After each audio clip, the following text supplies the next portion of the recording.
Hey, good morning. Good Monday morning. Hopefully, we don't have any major buffering issues. If we do, you guys let me know. I was having issues. Like, I was just watching Johnny Cajun Roots Reseller, and I had no problems watching him, but pulling up active listings on eBay was giving me an issue. So I did just turn on my hotspot, but for some reason, it's not letting me connect to it. So let me know if you have any issues. If you do, then I will work around it a little bit more to try and get that fixed. They were just talking on his channel about how he hardwired his Wi-Fi, and I guess it's not called Wi-Fi, right? I guess the internet. And I'm like, yeah, I don't even know how I would do it because my router is upstairs, like way over that part of the house. I'm not sure how I would hardwire something down here without going through a lot of work. So my eye is itchy. So welcome, you guys. Sorry I missed you all last week. I was sick. I had, I guess, just a cold. I did go and get a COVID test on, when did I go, Wednesday? No, Thursday. I went Thursday afternoon and they called me Friday morning and said it was not COVID. So that was nice to know that it wasn't COVID. It's so hard when you're sick to know whether or not it's COVID or just a cold or just the flu or whatever. I didn't lose taste or smell, so I just wasn't sure. But I was going to be visiting family on Saturday, and I was starting to feel better, just like some cough, and even now I have a little bit of, phlegm coming down and stuff. But I didn't want to be around people if I did have COVID, but I felt like I was good enough to be around people, and they were all okay with me going. So that's what's up with that. That's where I've been. So let's say good morning, Flipping Goodies. Good morning, Linda. And good morning, Bluegrass Thrift in Doyle Warehouse. So hello to all of you. Flipping Goodies says, love packing vids. That means sales, which means money. I know it's so this weekend, we'll talk about it a little bit more when I get to it for people who come in late, but I sold a Halloween costume. So these are costumes I sourced, I think like 3 years ago. It's been a while. And I said, I'm going to run a sale on my Halloween costumes. And then I belong to some Facebook groups, and there's one that I really like it. It's called, let me tell you what the name of it is. Let me look it up. It's like the eBay Haunt. I just put in eBay Haunt and it comes up, Haunt. The eBay and e-commerce haunt. But most of the time, they just focus on it's mostly just eBay. So let me send you, I'll put a link down here. I don't know if they're accepting members or not. They were, I don't know, a couple months ago, and then they're like really picky, although they're at 488 members now, but they started out and I think they were capping it at like 50 or 100. And for the longest time, they were not letting anybody else in. And now they let people in. So you can just let them know that I recommended you. If you need to, just drop my name. And if you don't know my name, then that means I don't really know you. Because look, it's right there. Yeah, so that group is really good. There's a lot of eBay employees in there. So just be warned, right? It's there. If you abuse it, because there are people in there, then you might get kicked out. I don't know what their rules are. I don't ever abuse it. I don't like call them out or complain or anything. Nobody wants just a bitch fest, so just be careful of that. But they have so back to what I was saying, as somebody was saying, the whole conversation was about how eBay loves to promote whatever they have just released. So right now, coupons is a big thing, and they released coupons. So one person was saying how she was going to run a sale last week, and she decided to just run a coupon sale instead and make the coupon public. So it should, I think, shows up on your listing pages. I don't really know. And we'll try that. I'll actually try and pull up one of my listings incognito, and we'll see if it comes up. And so I said, okay, instead of running a sale, I think I'm going to put a coupon on my items. So I did sell a Halloween costume this weekend. But when I looked, it doesn't look like they actually used the coupon, which is kind of weird. Actually, why don't we go do that now while I'm thinking of it? So let me open up a window incognito. So if you guys don't know what an incognito window is, it's a window that doesn't remember any of your passwords, your login information, like any of that stuff. So when you go to like ebay.com, it's not going to know who you are. It's not going to know that you're Tamara. So let me show you my incognito window. So this is what it looks like when it logs on. And let me go to eBay here. Let me find a costume that I have. Oh, I might not be able to pull it up because my eBay, for some reason, anybody else's eBay really slow?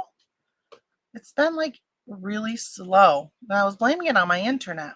But how's my internet going? How's it doing? Am I buffering a lot? All right, so you guys can't see this picture, but I just want to put in, come on. I know I have Overland. All right, you know what? I'm not gonna go. I was trying to open up eBay. I might not even be able to package today. So let me put in ebay.com.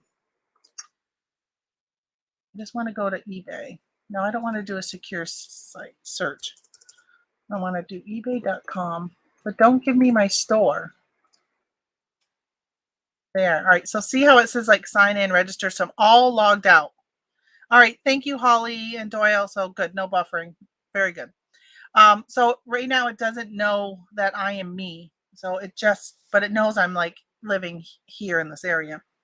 So I think I'm pretty sure, I think it's called Overlander, or is it Overwatch? Okay, let me look it up on my phone. My phone is working okay, which is how I pulled some of my items today. Costume. I don't even know what the name of the costume is. All I know is I have them and they're not selling. Let's do the baby biker. So baby biker costume. And hey, there we go. All right, sponsored. So these two might be mine. The little guy with the blue. Let's see. No, I'm at $20. Huh, could be why I haven't sold any.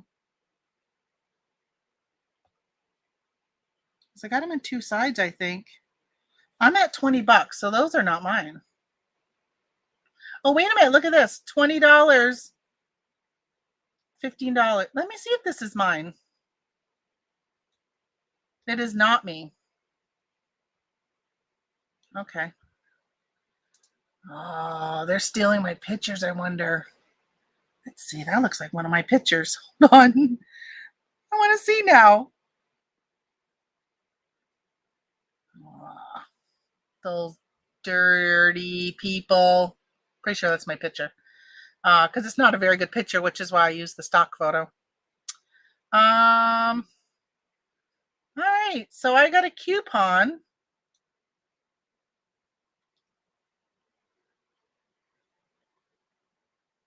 That's not me. Wow, so I'm like way down.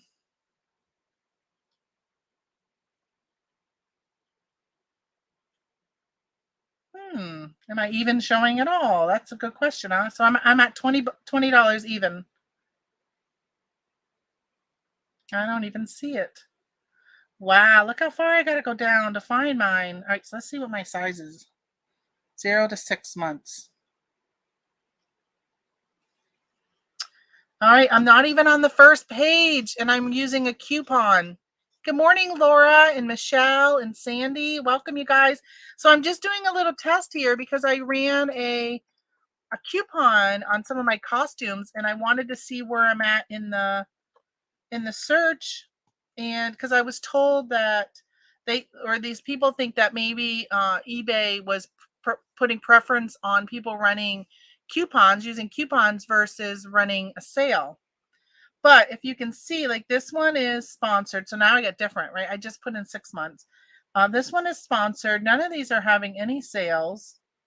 This is what my looks like. But look, you can tell they took it from Amazon. Let's just open up this listing. They took it from Amazon, right? Page 1 of 1. So they took that picture. They did a screenshot. Well, that's not me. All right. Here I am. This is me right here. Yes, extra 21% off a coupon because I did my coupon code was going to, well, it was going to be Halloween 21, but do you know you can't use the same coupon code as anybody else on eBay? So you got to be quick if you want a coupon like the word Halloween. Because originally I did Halloween, then I did Halloween 21. I was going to do 20% off, and then I was like, oh, I'll do 21% off. So I've had these for 3 years, and I'm ready just to move them out, and I paid like $1 or less for them. Tommy says, hey, good morning, Tommy. That come on, Tamara, you should know promoted listing rules, the roost. But promoted standard or promoted, is it called premium? I can't even remember. The other promoted. So I am running one of those other promoted ones. I took off promoted, regular promoted standard from everything, and now they have the pay-per-click promoted, and I got that on a specific category that I sell to see how that plays out. We'll see. Lower your prices to get rid of them. Well, Linda, that's what I was doing, but instead of running a sale to lower my price, I was doing this coupon. So it would be 21% off $20. So it's like at least $4, so $16. So that would be cheaper than a lot of these other ones that are on here that are the same. So this is what it says, extra 21% off with coupon. But did you notice that I wasn't even showing up when I just put in, before I added the size, I wasn't even on page 1. And I'm running a coupon. So you can see sponsored, no more sponsored, coupon. This one's got a promotion, just save if you buy more than one costume. Here's a coupon, 5 off 50. So yeah, the coupons are low. In this case, coupons are low. So I'm going to do another one. But you know what? I opened up that eBay page and it's still just spinning. So back to my phone. Let's just pull up another one. You know what I hate so much is when you do a search on eBay and you don't close, like you leave it open, but it like times out or whatever, and you just open your phone back up and it goes right back to the screen. It refreshes. So sometimes, like earlier, I sold something on Poshmark and I had to go grab it. And I was editing, taking it off from eBay. And I was like, oh, I got 2 of these. Which one was it again? So I literally, okay, you probably can't see me. Hold on, let me make me big again. Remove. Okay, so on my phone, right? So this is my eBay active. So I typed in something, and then literally all I did was go up and over to see what the item was on Poshmark, and then came back over to here and clicked it to like go back to it. It refreshed the whole page, and I had to every time I have to put in the search results again. It's really a pain. All right, so I got to put in costume again. Nah, PPC is garbage unless it's large multi-quantity listings so far for me. Yeah, so I do have a category that I have quantity listings. So that's why I figured I would give it a try. Plus, again, on that Facebook group, there's been a lot of talk about coupons just being bumped up in search. So I thought, all right, let's see if it bumps up my sales. I can tell you it has not bumped up my sales at all. And I've been doing it for probably a week now. Oh, so I'll tell you guys, all last week while I was sick, I'm gonna go back to sharing the screen. I did my bookkeeping. I am pretty much all caught up except for Facebook sales in all of my bookkeeping. I hadn't done anything since March. So happy, so happy. But it did kind of open my, I really got to be better at doing it every month. It did kind of open my eyes up that in some areas I wasn't making as much money as I thought I was by the time you took out fees and stuff, especially on Etsy with promoted fees. And I thought, okay, I'm going to have to raise my prices over there. So I do have a Despicable Me Minion costume. I don't know if I spelled that right. All right, so I do have one of these. Let's see what comes up. See if first, if you short by price, lowest first. Doyle said that. All right, I'll try that here, Doyle, and see. Good morning, Jen, by the way. I saw you pop in, and I forgot to say hi. I have done well offering a coupon on all my items. See, I haven't done it on all of them. I just did it on coupons. I just did it on costumes.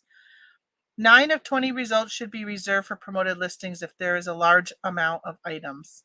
That's a very small sampling. It may not there. So that item wasn't even on the first page, and I do have promoted listings on everything except for that promoted standard, which for those who are unsure what I'm talking about with the language, so your old promoted listing, so when you would say, all right, do 2% on all my items, or do 10%, or do the trending rate, so it promotes your items on eBay, that's now called promoted standard, because they released the pay-per-click with the, I think it may have come out actually in August, but it was with the fall seller update. And that one, you actually pay per click. That is called, I think it's called promoted premium or something like that. I don't know. I don't know what it's called, but it's not promoted standard. So that's why now there's 2 promoted listings. So all of my stuff is promoted, and I was not on there. And I'm doing promoted trending plus 3%. And I wasn't even on the first page. Okay, so Despicable Me. Now, I did not put in a size. Maybe I should put in a size. See, I just reopened it, and I got to put in costume again. Jeez. Oh, my goodness. eBay, you make my life more difficult at times. Just remember what I was at. All right, so it's a girl size 8 to 10, which, is probably an odd size. Who wants to dress up as a minion? My goal is, hopefully, there's like a 5-year-old who just wears a size 8. That's who would get to buy this. All right, so I'm using a stock photo. All right, so there you go. Someone's at $12. That is not me. So my prices are definitely too high. I got to fix my prices. I haven't even looked at pricing at all to see, like $13. Yeah, that's why my stuff isn't selling. I definitely need to lower my prices. So it's weird that it changed the do you notice how now it's like in this vertical column rather than going like a block of 9 when you first open it? You know what I'm talking about? So my price is $25, by the way, you guys. And you should see in big red where it says coupon. So that's what I'm looking for. All right, here I am. This is me right here. Look how far down I am. And why doesn't it say sponsored? Because it's a coupon and I have it sponsored. That's weird. So I would say, instead of keeping my price high and having a coupon, I'm probably better off having, all right, let me do it. Probably better off just lowering my price. Somebody told me that, and I don't know if this is true, that eBay would send a notice to anybody who has watched it saying that I have a coupon. So 25 times, let's see, would be 79. So 1975 is what it's on sale for. So let me go by price, and let's see where it puts me in the price. So I am now 1975 with the coupon. So let's see if we see 1975. See where I show up. I'm getting dizzy going this fast. I'm sorry if you guys are getting dizzy. Hey, Carlene, welcome. Hi, Cody. All right. 19. Well, mine's 1975 plus shipping. So a lot of these people are doing free shipping. See, like 1975, that's not me because that's not my costume, but I do not have free shipping.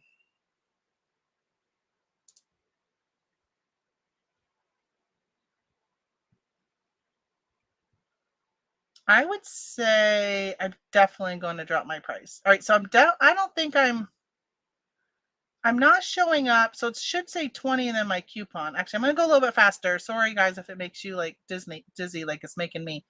I'm literally looking for my red. Here it is. So it does not put me into, it does not rank me. So if somebody's doing sorting by price, it's putting it by the $25 price, not the $19.75. So that stinks. Yeah, I don't know if I really like that. Maybe the coupon would be good instead of running it in a promotion of something being on sale.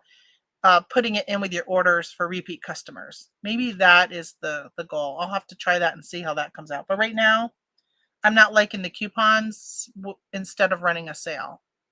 I only sold one item. But would I have sold that item? I don't know if I would have sold that item without the coupon. But I don't think, let me remove this. I'm going to close that window. I'm going to go back to my eBay. I'm going to find that costume. Wait a minute. I thought I sold 2 costumes. I sold a different one than this one. I guess this is the only one I sold. All right. I'm going to look. I can't show you guys because it's going to have his name and information, his mailing address. So I don't think I'm going to be able to package eBay today. Is anybody else? I don't know if you guys answered me. Anybody else having an issue with eBay? Is like wicked slow. Oh, here it just popped up. So I wanted to see. Oh, they did use the coupon. So they put the coupon in because they did save $7.35. Okay. Sold with extra 21% off. Now, when I looked on my phone, it didn't show it at all that they had used the coupon. But now when I open this up and I clicked on the invoice number, it shows that they used the coupon. Which is just, why didn't it show on the app? All right, I'm going to go back up and read because I know I missed a ton of comments. Good morning. I had to quit using eBay on Chrome. It wouldn't load anything. Yeah, just today, Sandy, or like always? Because I'm having a problem today. Let's see. Some of these I read. I have done well offering a coupon. I read that one. That's how far back up I went because I knew I missed some. I can tell you eBay employees have zero knowledge of how the engineering works. They are just told what to promote, unfortunately. That's what Tommy said. Yeah, in this group, it's just sellers that are talking about it that said, hey, I think that the newest thing that eBay's trying to sell and promote, they changed the algorithm to promote that. But I don't know. I don't know if the eBay employees are smart enough to even know how to go in and change Cassini. Promoted seems to be off ever since PPC was introduced. Yeah, let me see. I didn't sell anything that I am doing PPC on did not sell on eBay. In that category, I'm not having as well. You know what I'm going to tell you. I was telling my mom this the other day. So, mom and I make stuff and we sell it. And I have an eBay store, an Etsy store, and then I list it under myself on Facebook, and I put it on Poshmark and Mercari. I think that's it. And by far, Facebook. So I sell so much more on Facebook than any other platform, maybe even any other platform combined. Especially when I was doing my accounting and I went and did the accounting in those different stores that I have for them. I'm like, my gosh, my sales are really bad in these stores, like really bad. It almost makes me wonder if I'd be better off. So I am a star seller.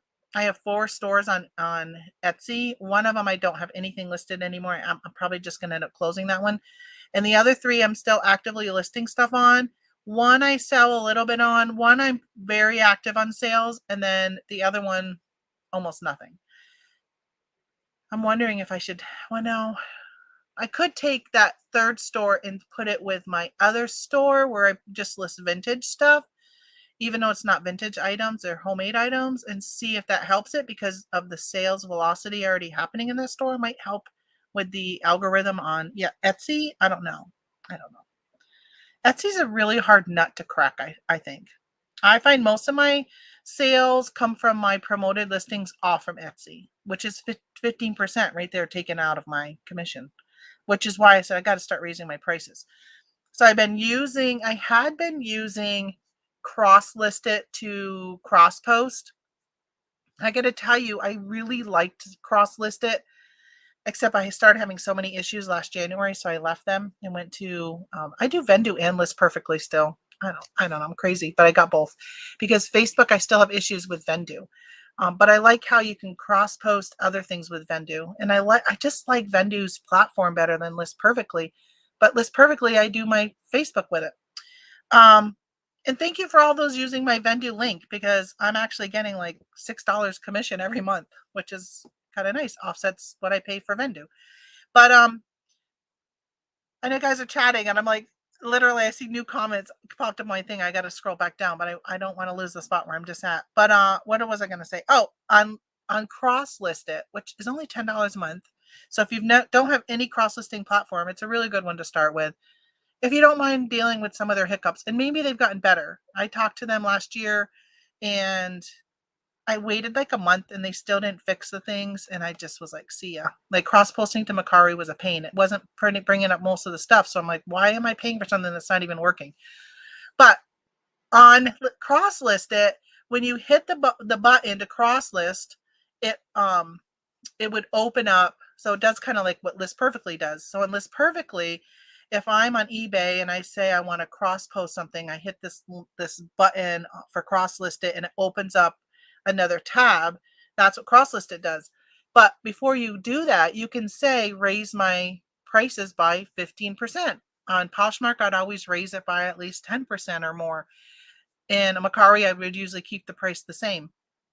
But you can change your pricing to raise it, lower it, all that kind of stuff. Like if you want to sell something for $30 on eBay plus shipping, you might want to do, or let's say you do free shipping, right? For the longest time I was doing free shipping. So I would charge $38 on eBay. Instead of 30, I would build the $8 shipping in for flat rate and do 38.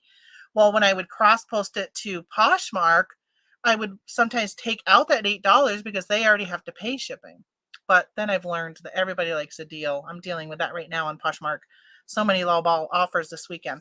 So I ended up would always up my price on Etsy because of the off-site ads. I liked enrolling in them. Now in one of my accounts I can't because I've already hit 10,000 in sales.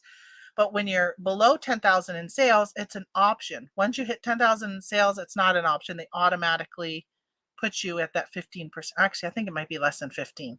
But before you hit 10,000, if you wanted to opt in, it's 15%. I was getting so many sales that it was so worth it. And most of my sales are international buyers, which I make money on shipping. And I was making money on increasing my rate anyhow to offset that 15%. So, that was a long story just to tell you that little bit at the end. All right, where am I? Tommy had a good show. I missed your show, Tom. I haven't watched it. I did watch. I left you a message, which you commented on, so you saw it. But last week, I was struggling with finding long content on eBay that I can put on and just listen to while I'm over there taking pictures. So I don't have to turn around and look at anything. I can just listen. I have a really hard time finding good content for that. So I listened for a whole 4 hours, but actually, I don't think I was over there. I was doing my accounting. I was doing my bookkeeping that day. But a lot of times I'll put you on when I'm doing my photos and stuff. I run a sale plus a coupon on top, says Jen. Wow, that's huge. Post office is closed today. Yeah, that's why I'm blabbling around and not packaging yet. I told my husband, I'm like, what are we going to do today? And I said, well, maybe I'll still go live and package my orders today instead of just doing them all tomorrow morning. Good morning, Tio. How is California?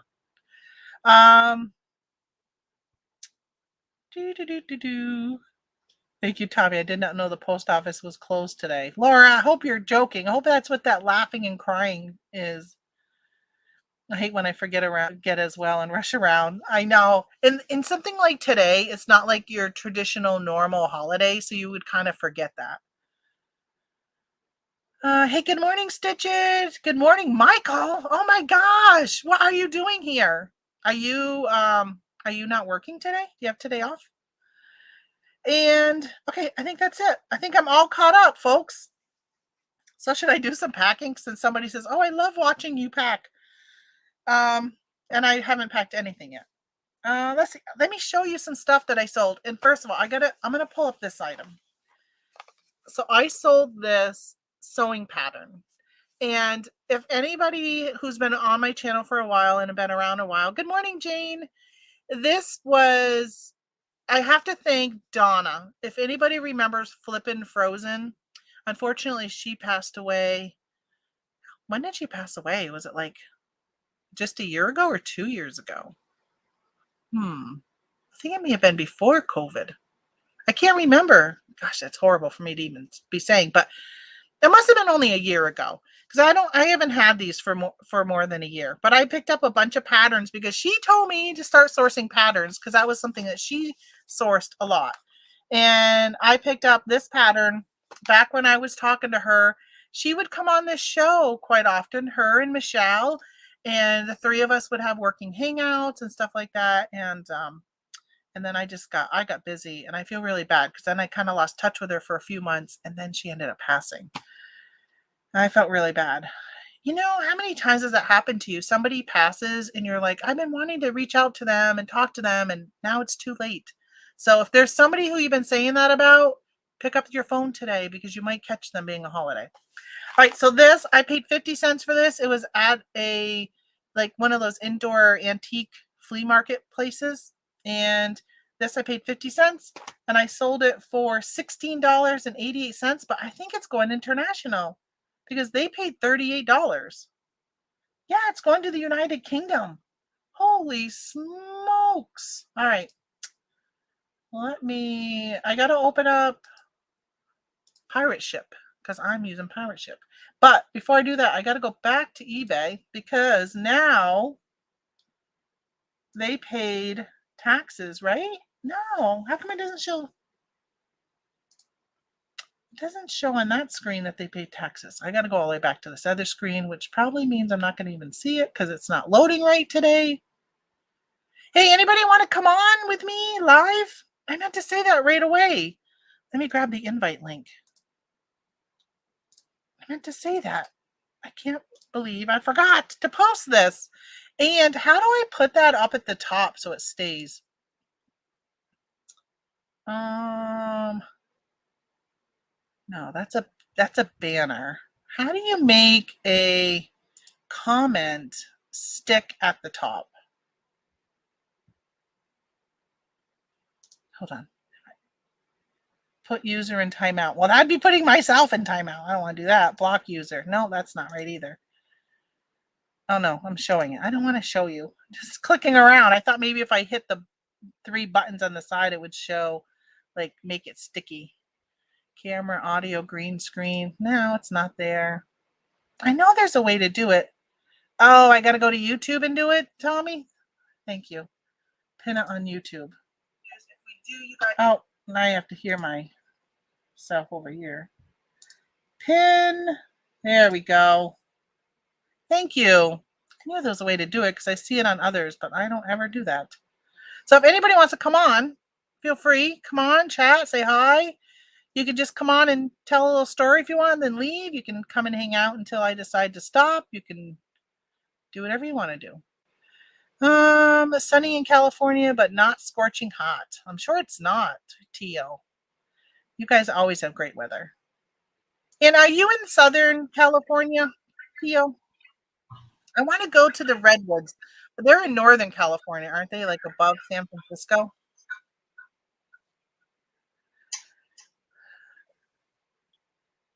So Jane says, hey, good morning, Michelle. She was right. I sourced them. They're easy to list and just let sit. Easy peasy. Yeah, these have been sitting for a year. Barbie doll clothes patterns have been really good for me. So I only really picked up ones that aren't clothing. So yeah, like doll clothes would be okay, but not like human clothes. Can you guys hear? Is there feedback from my speaker? Because normally you guys don't hear anything. But now that I can hear Michelle, and it's on my monitor over here, I just want to make sure that it's not feedbacky. With this new setup, I don't know. First time I think I've done it.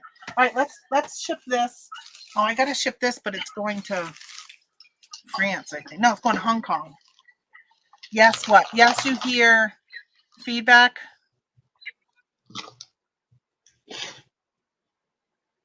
Is it from me or is it from you?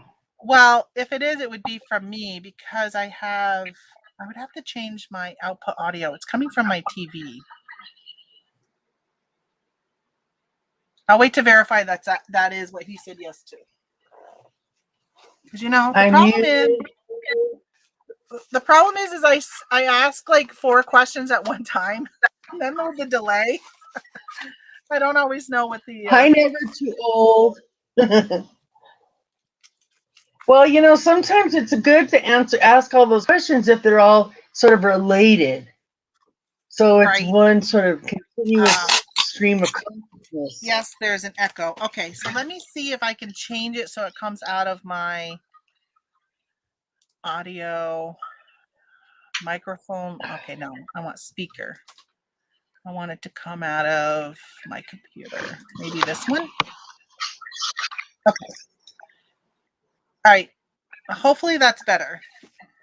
I took it off of my TV, which I do like when it's on my TV because I can turn the volume up louder. Sometimes I listen to things and I can't hear it way over there. All right, so I'm going to ship this via pirate ship. So how have you been, Michelle? It's funny you would come here as I'm talking about. Well, it's just been I think it was about a year.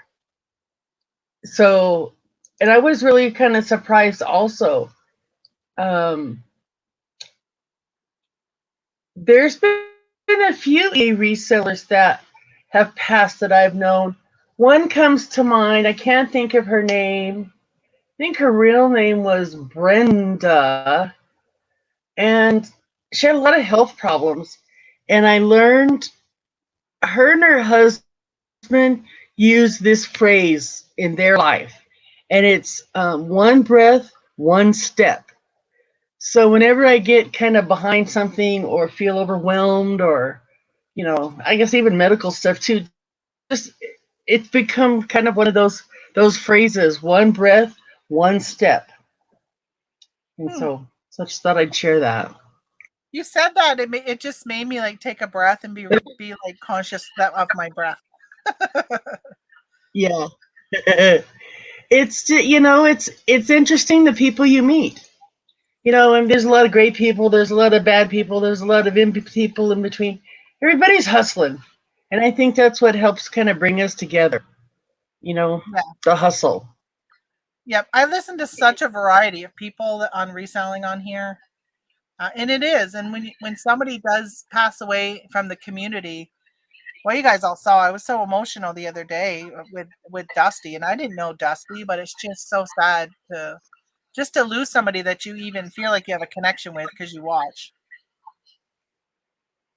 I feel like I was less connected to Dusty in the feelings department. I really felt for Tristan, and I really kind of missed her.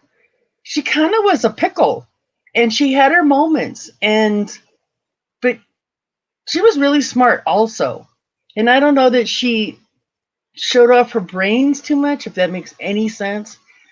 I mean, it really was Dusty's platform and Dusty's voice that he brought her in, and they shared a lot of stuff.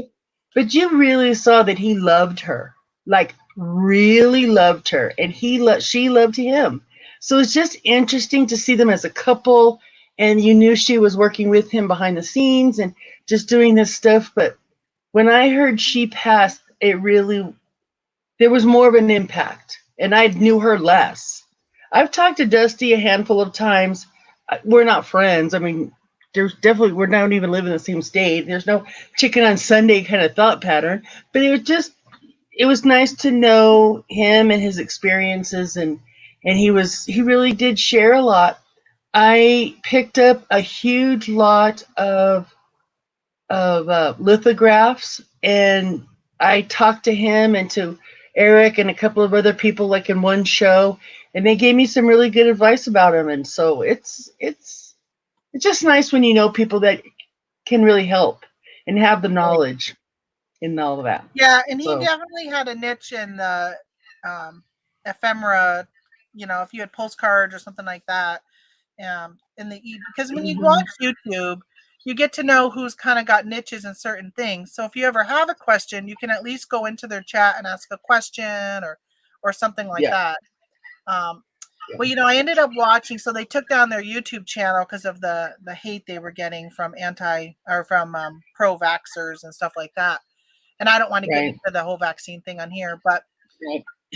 but I did a search for him because I've heard that it's been pretty negative, and I just kind of wanted to see what kind of crap is out there, which I don't know why, but I did find a channel that was replaying some of his. They must have downloaded them before they took the channel away, and so I did watch 3 hours worth of them from Wow. back in March when they were doing some St. Patrick's Day celebration and stuff, and that's what I listened to when I was taking pictures, was them for 3 hours.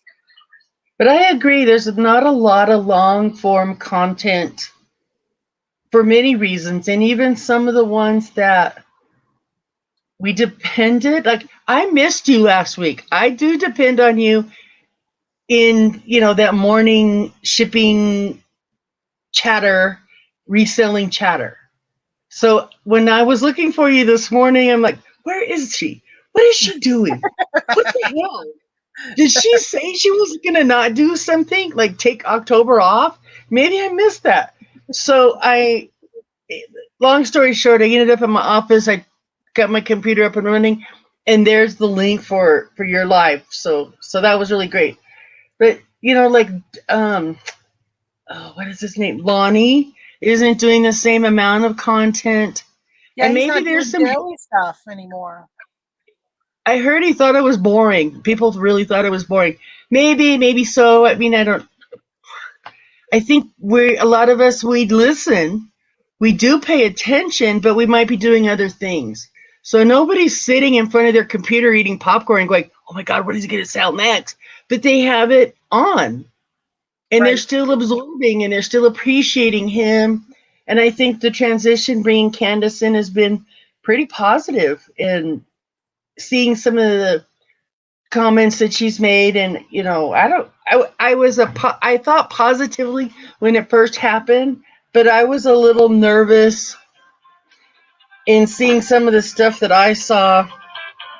Just it's hard to share when you're a YouTuber, bringing in, like, if you brought in your husband, I don't know that you would give him the full platform and say, take it away, honey. That's where your experience is, and that's not where his is. And I think kind of the same that may have started a little bit, in my personal opinion, with Lonnie. But Candace showed her strides, and she showed that she knew stuff, and could be an active positive participant in the business. So he seems to be a little less rippy than in that. Yeah, it But takes a another. little bit to, and he said he wasn't sure how it was going to be, because it's just like when I'm on here and I say, who wants to come on? And Right. I feel bad because I think last time Holly was on, I kept, and even with you already, I kind of over talk, because as I'm packing, I usually would show my items Hold with a on. little story, and then I got go I on. got a I got a phone call. Oh, Hold okay. on. I'll be right back. All right. So then I end up over talking somebody because I'm used to how I do something. Hello. I was gonna say I gotta mute you because you didn't mute yourself. All right. So by the way, I wanted to tell you that don't forget that when you are sending something international, that a lot of them prepay their VAT taxes now, and you have to go back. So you can't get it from the shipping page. I had to go back to the shipping details or order. I don't even know what this page is. I wish I could show you guys all this stuff, but I can't because it gives personal information, like this person's shipping address. But in this case, it's actually part of their address. So it says NANTYREFAILGB, which I'm assuming stands for Great Britain because it's going to the United Kingdom, and then a number, and then it says code paid. So you got to take that number and put it into your shipping if you're not shipping through eBay. If you're shipping through eBay, you just click on eBay shipping and it will fill everything out for you. But since I do my own shipping, so they paid $15.44 for shipping, and it's actually going to cost me $10.49. So I make money on international shipping. I do not use global shipping program because it's so much more expensive. So even though they paid $15 for shipping, they would have paid a lot more for shipping had they gone through global shipping program. So the thumbs up. Oh, Michael does say there's still a lot of videos trashing them. I know. I didn't watch. I really only watched. I saw them fill up my feed on YouTube, but I only watched one that was replaying one of theirs. So I just sat there and listened to them for 3 hours. And one thing he talked about was he had been losing some weight doing keto, and he was doing he was taking applesauce, and he puts applesauce in the freezer, by the way, and eats it frozen instead of ice cream. He says it's kind of like a sorbet. So I think this afternoon I'm going to go pick apples out of my front yard. I have one tree that still has a ton of apples on it. The other trees have dropped all their apples. I think I'm going to try making some applesauce and freezing it and seeing how it tastes. But making it myself, I don't have to. I can add like a little sugar or no sugar. Like I can do it myself. And yeah, so I'm excited about that. But I was talking to my husband. So this weekend we went to my in-laws' house and we had Thanksgiving at my in-laws' house. So for those who don't know, my in-laws are moving here to New York. They sold their house in Vermont and they're moving here to New York. They're going to be 2 minutes from me. I'm so excited.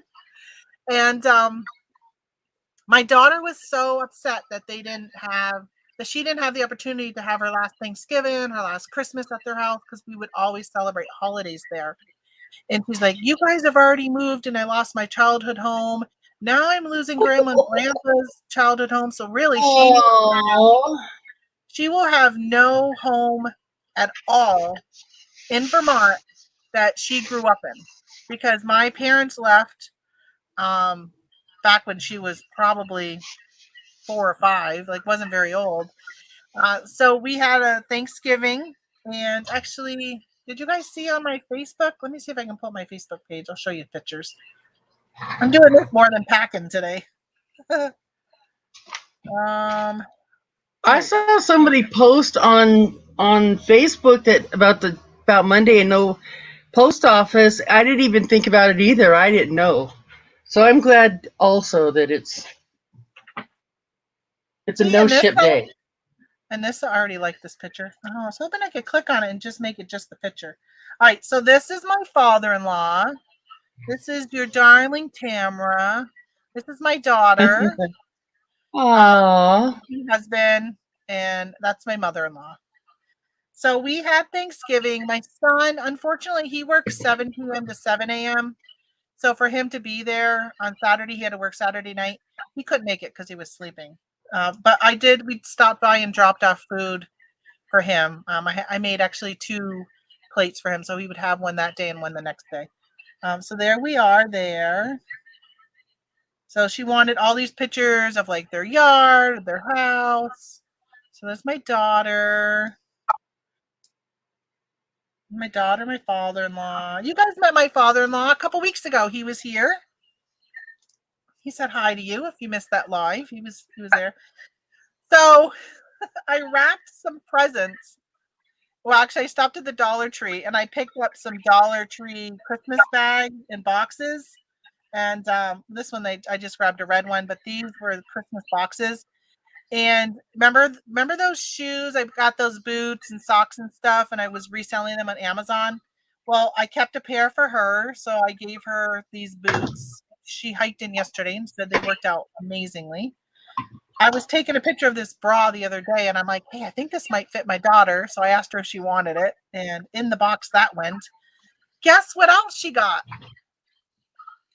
She also got some packages of sour gummy bears that went in February to the Philippines and came all the way back to me last week. So, and then some nice. So she got to have her Thanksgiving and she got to have some Christmas. I think that's it. All right. All right. Well, I remember you mentioning that being camping or visiting with your daughter for all those reasons. And so I'm glad it worked out for that. It worked out very, very nice. Well, my daughter-in-law should be here next week. I don't know. I'm sure I've said a billion times. My son and his wife are moving to Korea. Well, let's just say that lead balloon didn't go very far when she told her mother. And long story short, they're patching it up, kinda. But she's gonna come visit her family and her mother next week. I'm gonna get a visit too, and then they both will be back for Thanksgiving, like a few days before and a few days after. And then I don't know. He said he wasn't sure, but December 19th is the day he has to show up in Korea, or he flies out to Korea. That's the day. Oh wow! So Bring at I'm Christmas getting one time. chance to see him. Yeah. Wow. He's yeah, boy, you announced that a while ago. That's taken a while for Yeah. him to get to go. Yeah. By the He's way, this is already what started. I should make this bigger. This is the costume I sold. I'm gonna start packaging. Nice. Oh, see, when I do that though, we lose. You don't get to see as much space, so that's the costume. I'm gonna package it while we talk. But I do want to, Anissa, did I say hi to you? Because I saw you comment and I even pointed out your thing. But hello, Anissa. Glad you're here. And Tommy did say guests are hard because most don't do YouTube and don't read the room or conversations well at all. I don't even read the room or conversations well at all. Hey, Jane, you're from Vermont. I don't know if you ever told me that. What part of from Vermont are you from? So I grew up in Winooski, and that's where my in-laws just sold their home. Which, oh my gosh, that city is nothing like when I grew up. They've torn down so many small houses and buildings, and they're building like so. Before, there probably wasn't any buildings higher than 3 stories, and now you can find like probably 8 stories or something. I don't know. They're pretty high. It's just so different from when I grew up there. But then I lived in Milton, and I've lived in St. Albans before, but I moved from Milton. I don't know if it helps, but I report those trashing ones. It's Carlene, the trashing videos. Yeah, I mean, it's free speech. So I don't, if people want to do that, let them. They got to live with it. Yeah. I think there's Uh, enough problems in the world. I do have some issues with certain topics, but I don't have to watch them. I don't have to follow. I mean, I still follow the people, and I like checking in on them.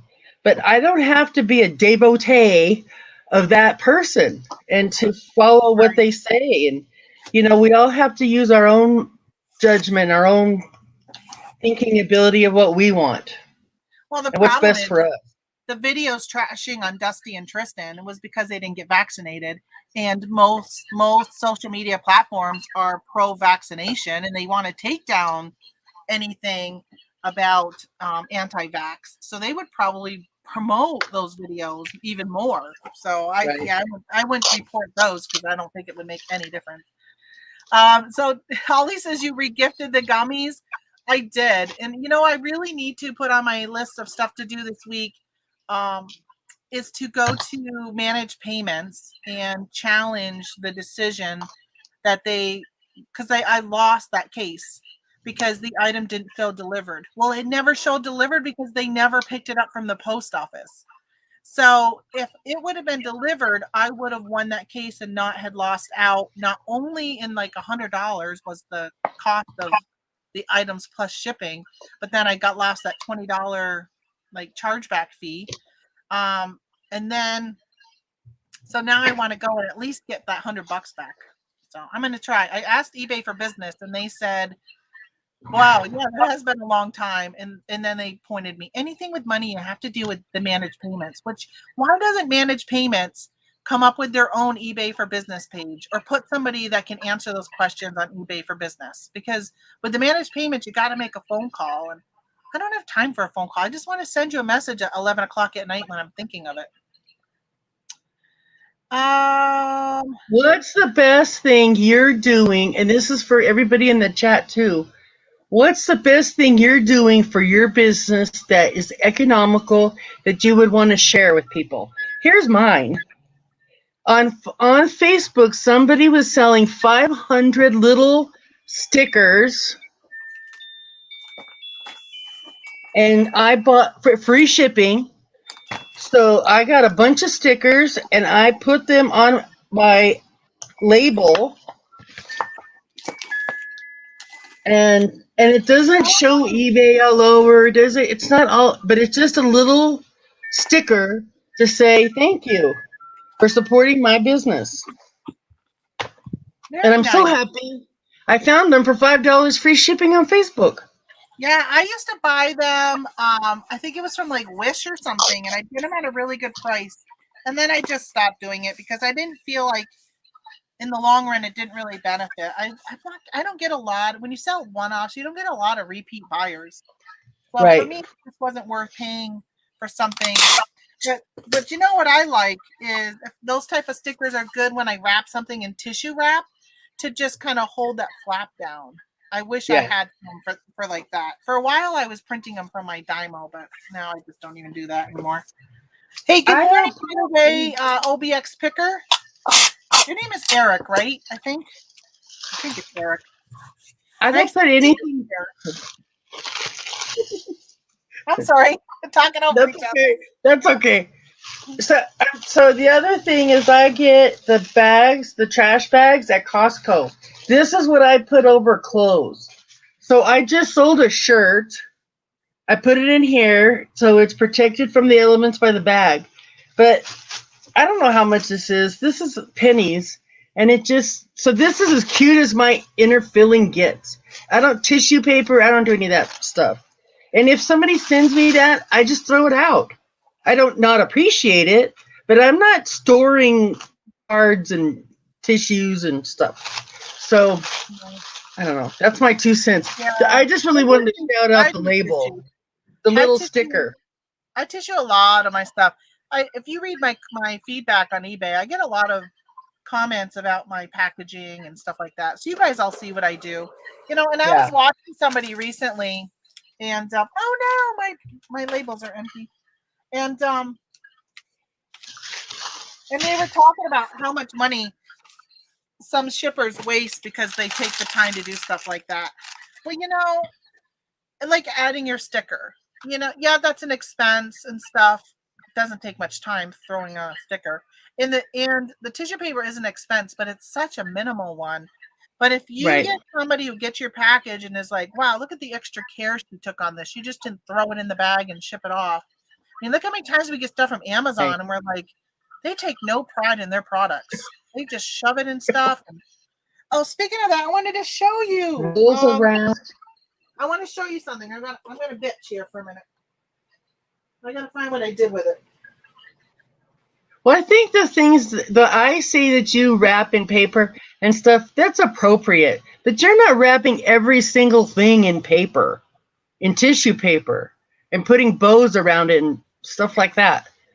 No, I I don't just do tissue and ribbon and I don't bows. have time for all that. That's just that to me is wasted time and money.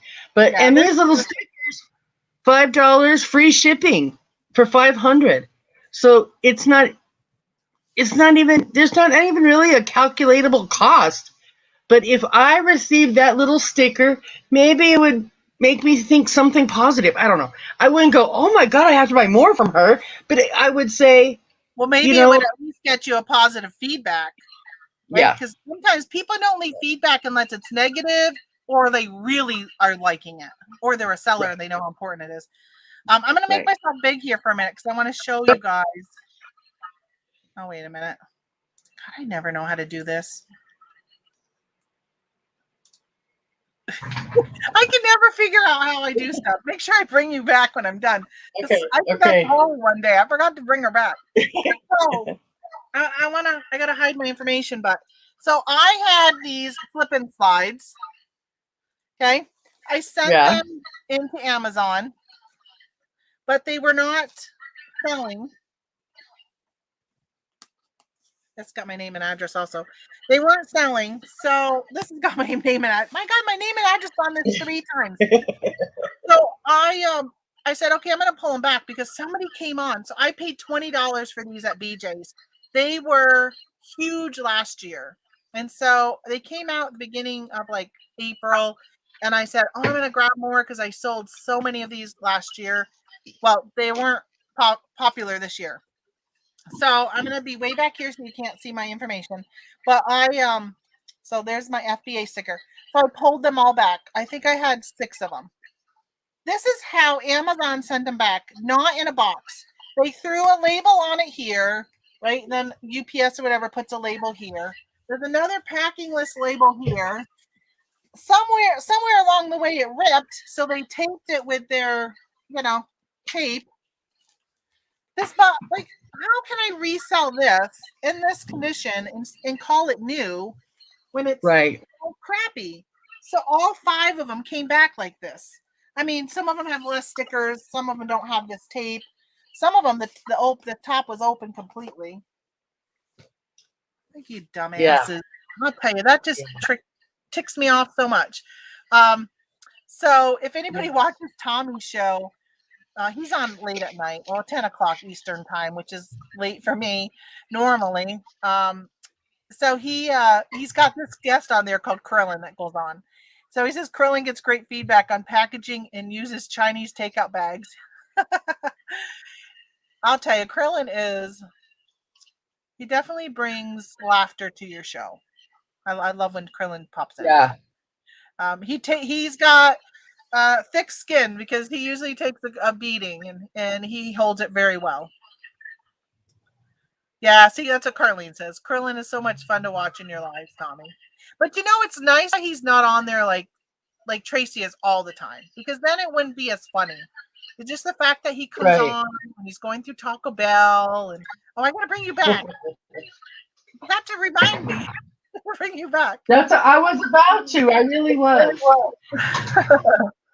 Yeah, he is great, and he can definitely handle what you give him. There's some days I can tell where he's not really handling it well, and then he's just like, "All right, I gotta get going, guys. See you later," and then he'll leave. Hey, I wanted to, because let me see what I did with it. Hold on, I gotta see if I can find it before I announce this. Where did I put it? So we all benefit from garage selling and yard selling. One of my most prized possessions in this whole world is that framed poster of Reservoir Dogs that I found at a garage sale for $2. Nice. I about stepped on my tongue buying it. And so that little pile right there is what I'm working on right now.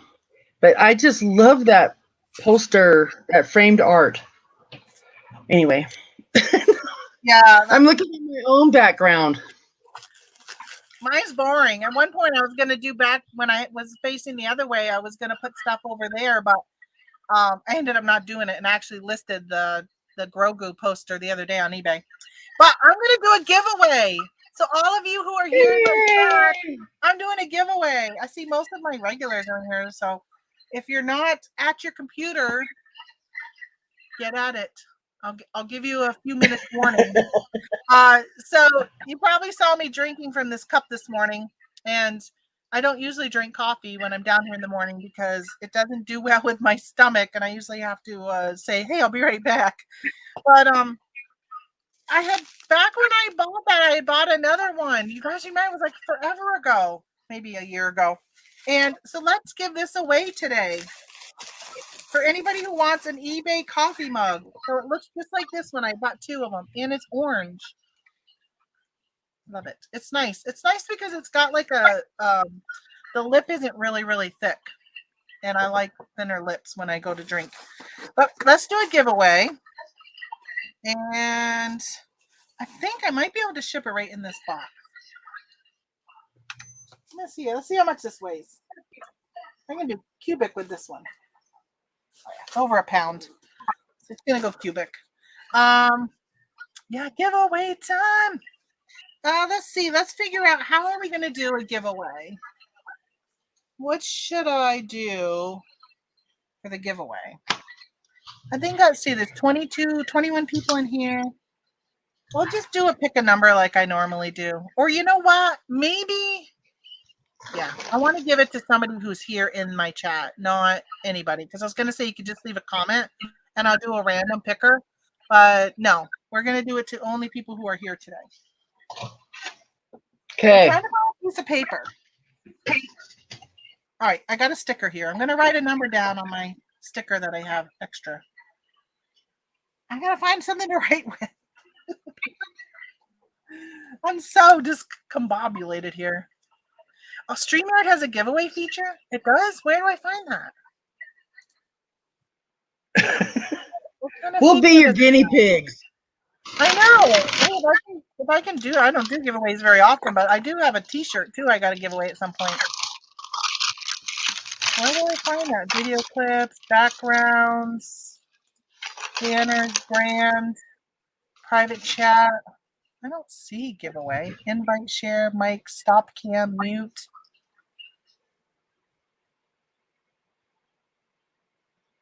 If they do, I don't know where it is. Like everything else, I don't know where anything is. So we're just do a random number. So let's go from 1 to 30.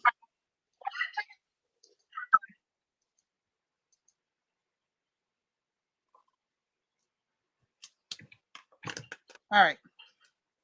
Oh, you know who's not Okay, here? type mine in. We do have a few people that aren't here that are normally here, which I kind of feel bad. All right, I got it written down, but you can't see. It's right here. Just so you know, it's already done. So, all right, so I guess you can go ahead and write 1 through 30. We have a few people that aren't here that are normally here, which I kind of feel bad. You got your sound on. I know, because I was trying to get back to live. Oh, probably already. Can you don't see the chat on StreamYard when you're in StreamYard? I do, but I didn't want to. There's no chat to put my number in. I had to go back to the YouTube chat.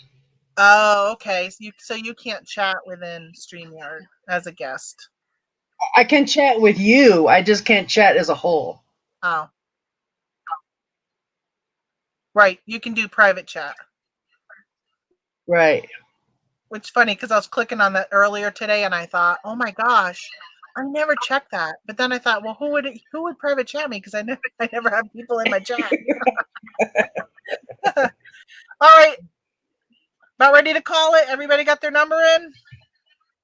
Yay! Good luck, everybody. Good luck, everybody. It's going to be whoever's closest in case the number's not in there. So let me look.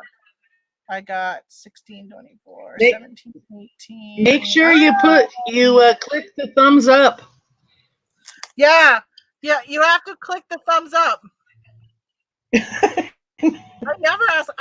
shouldn't say never. Very rarely do I ask anybody to hit the thumbs up. But it does help with the algorithm, supposedly. All right, so I got my number. Here it comes. That was the number I wrote down. Laura, you're the winner. Yay! Yay! All right, Laura, just message me your address if you want to do it on Discord or Facebook or Instagram or Messenger, like however you want to send it to me. And I will get that out for you in tomorrow's mail, which I got to remember, I got to cancel my appointment. So you know how I've been having such a pain with my shoulder.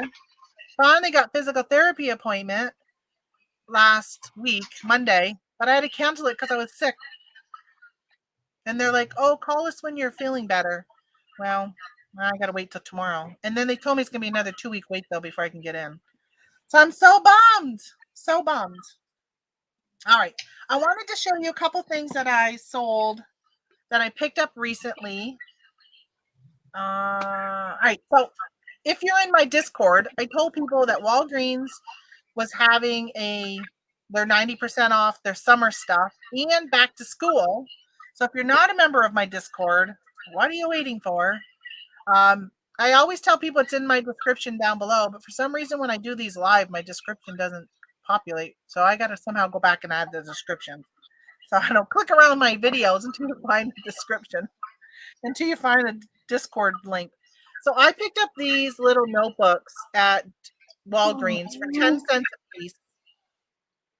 And I bought them all, and these are really good to keep in your car if you're garage sailing, or keep in your purse to write down when you buy something and you don't get a receipt for tax purposes. These little tiny notebooks, they're so good.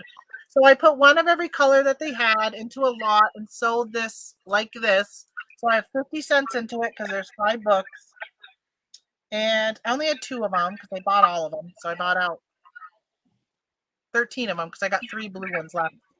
And I sold them for $8 plus shipping, all in at 13 bucks. This buyer is, and it cost me 50 cents. Go, Tamara, go.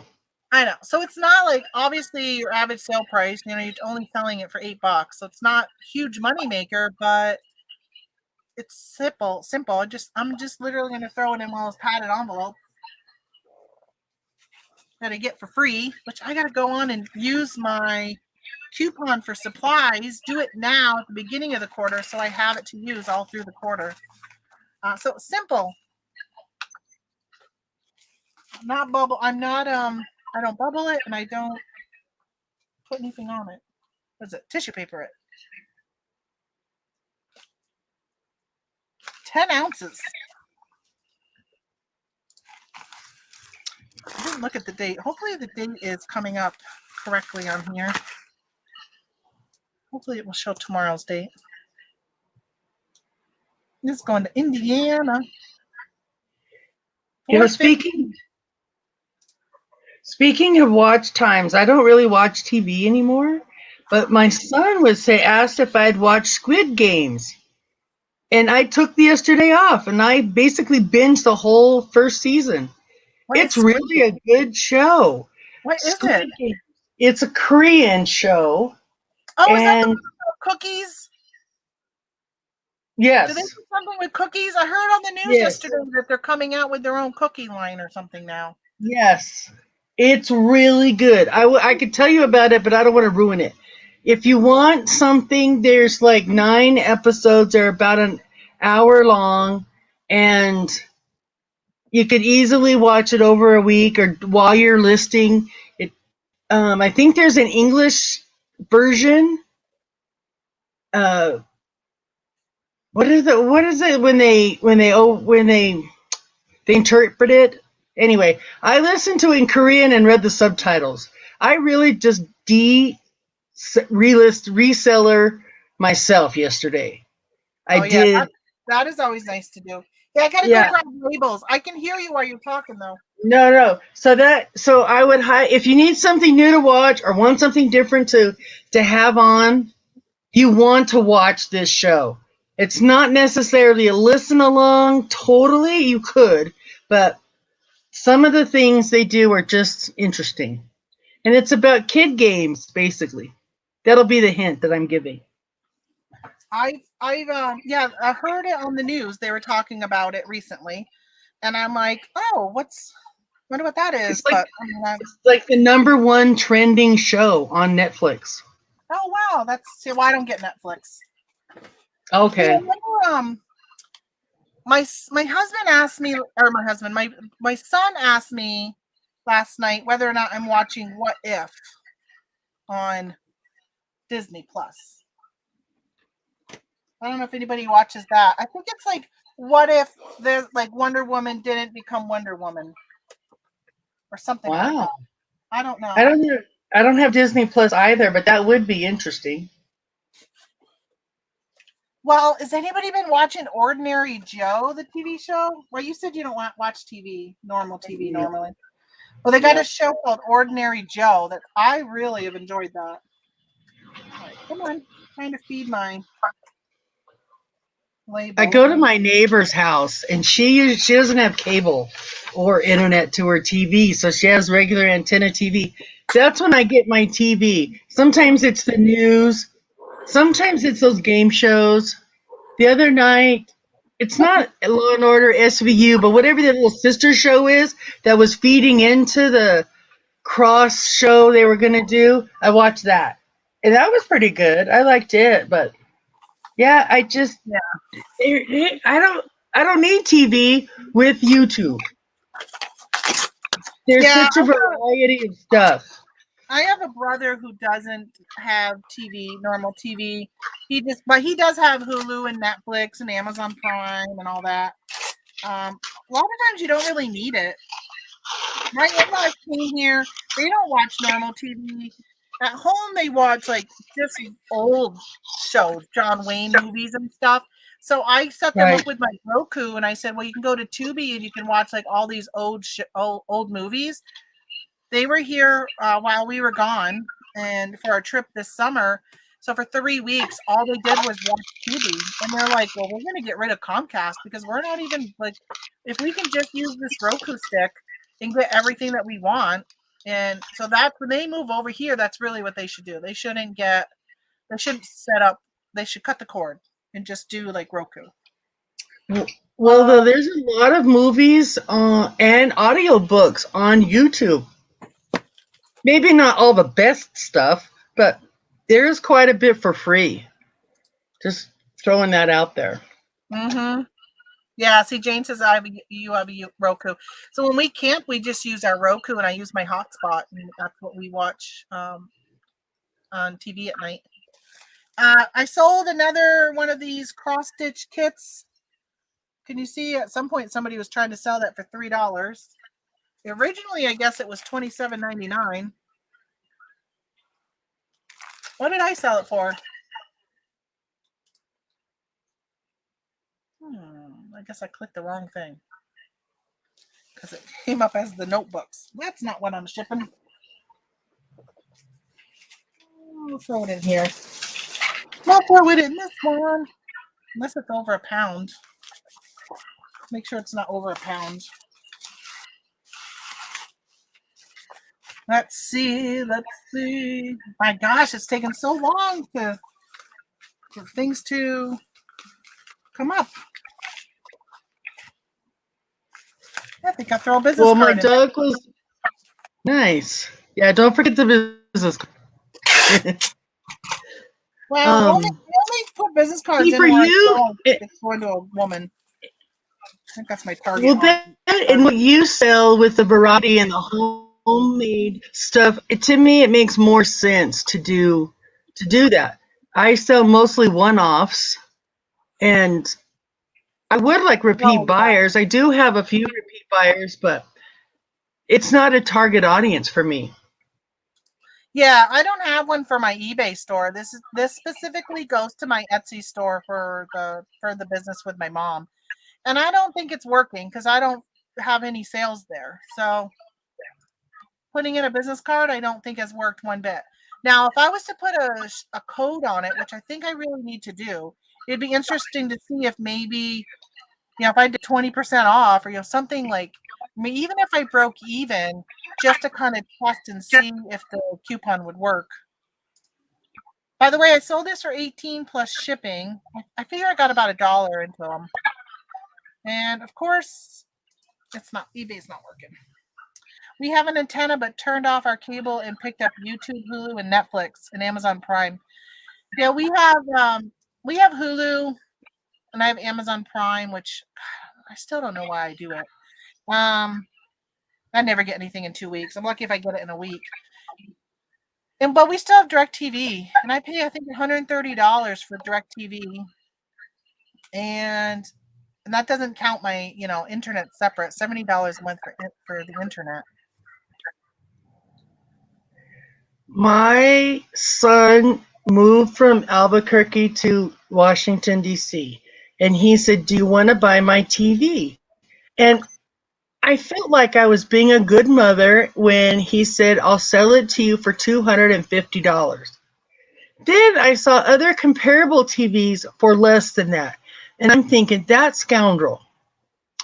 However, it's a Roku TV, and he has gifted me Netflix, Amazon, and Amazon. And I can watch YouTube on it. So right. I paid $250 for limited entertainment. See, that's good. Now, the one thing that Netflix was really good at is they came out and said, maybe like 4 or 5 years ago, that they don't care if you share your username and password. So you can only have so many people on watching at the same time. But like I have Disney Plus which was free through in Hulu. Disney Plus and Hulu are free from Verizon because of the unlimited plan I'm on. It gives you that. So I ended up canceling both of those, although I was only on a trial still for Disney Plus at the time. And my price of that plan went up $10, but it gives me my hotspot. So I actually did that only so I'd have the hotspot to be able to use here on YouTube, on StreamYard when I go live. Because I don't know if you guys remember, like a year ago, I was having so many problems with my Wi-Fi. It would like quit, and then everybody was like, I was stuck on here, and I could never even log myself off.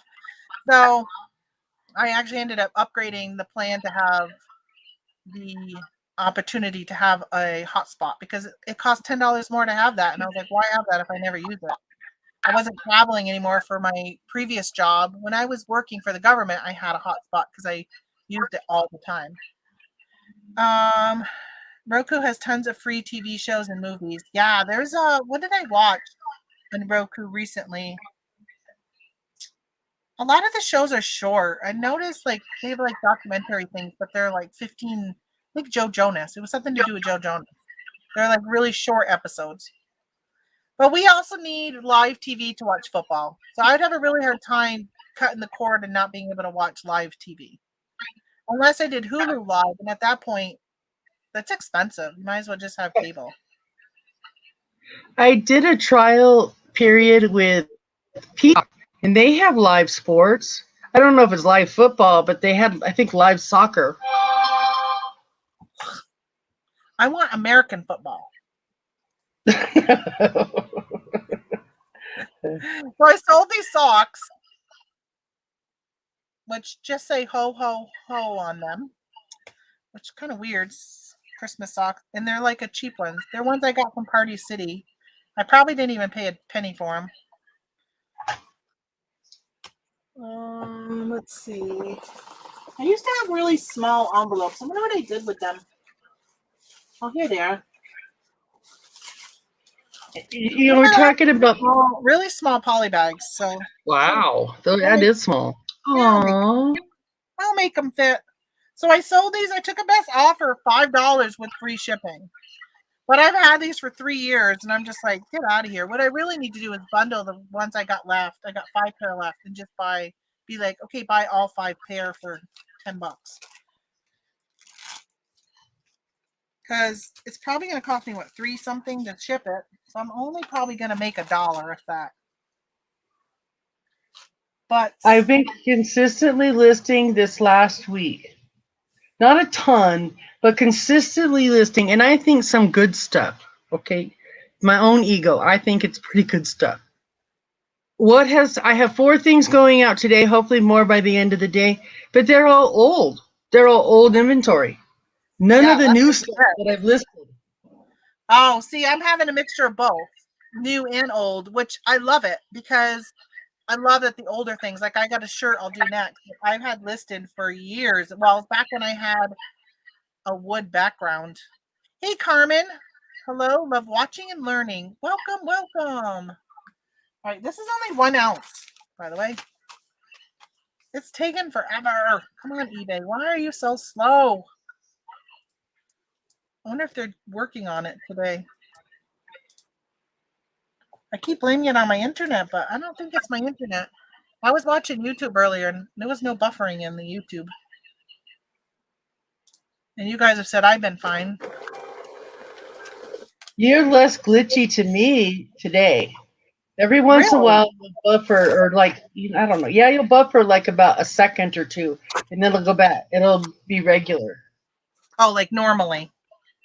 Yeah, because normally I can notice, because on YouTube, on StreamYard here, it shows that I've been live for 1 minute and 24 seconds, and then it shows me that there's 21 people in here. We just had 22. Somebody just left us. And then there's like an eyeball. Well, it'll show like the Wi-Fi symbol when my Wi-Fi is having an issue instead of the eyeball. That's how I know I'm having a problem. Let's see. Holly says I got a new iPhone last year, and got 1 year of free Apple TV. I can only watch it on my computer. My Roku TV isn't new enough to watch it on. You know, there's I keep seeing commercials for something that's on Apple TV now. Can't remember what it is though.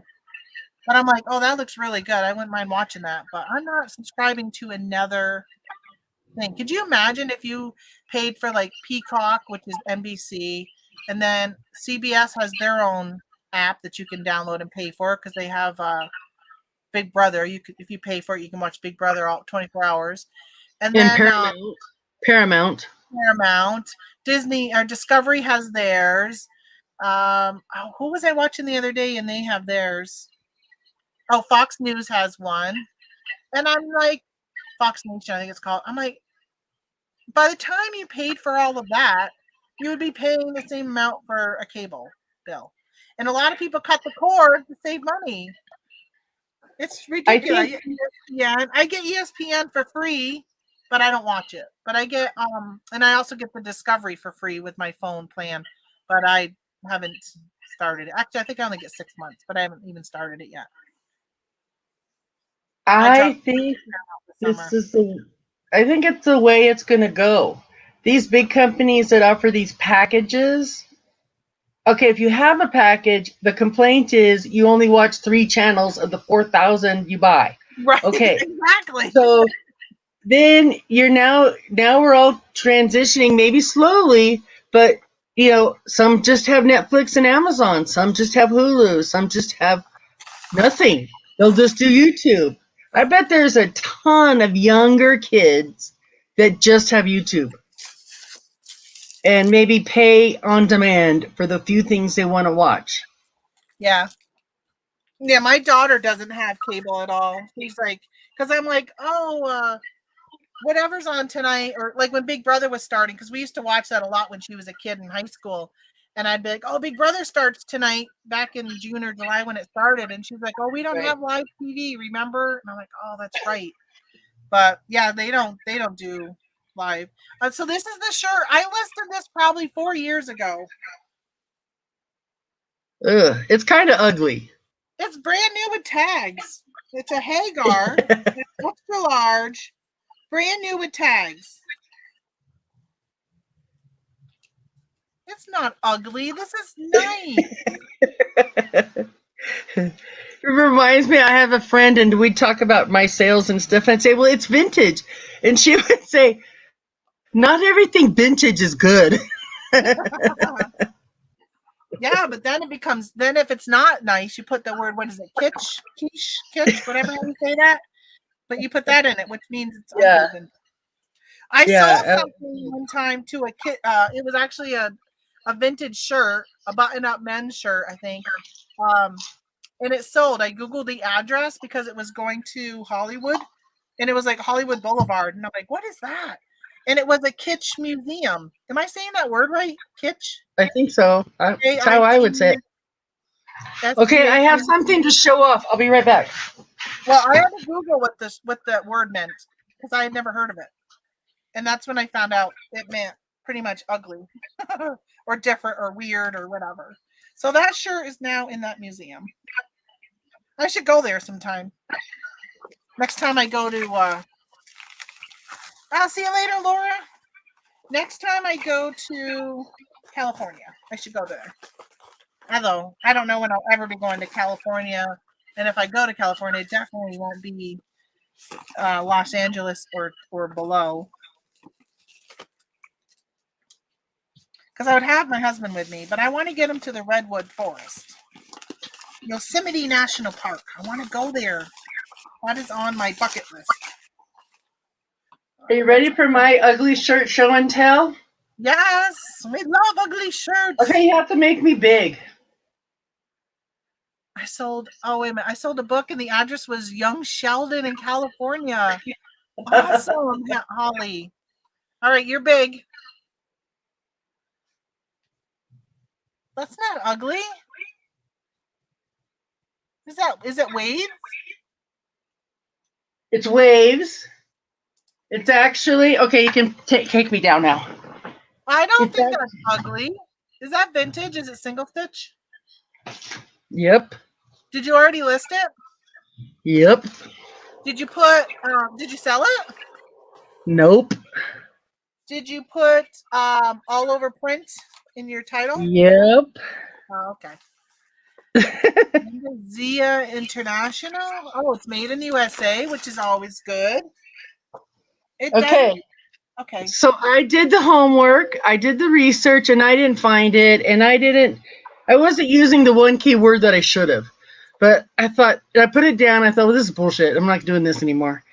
Then I thought, I'm just going to use this keyword. And no exaggeration, first or second item that came up was this print. This is a MC Escher 1925 woodcut thing. And it's the second, of course I can't think of it. It's the second, It's woodcut. Is that the what the? division of the waters or something like that. So ask me how much I have it listed for. And you guys might just pass out because I'm still freaking out, okay? But I'm going to hold this price.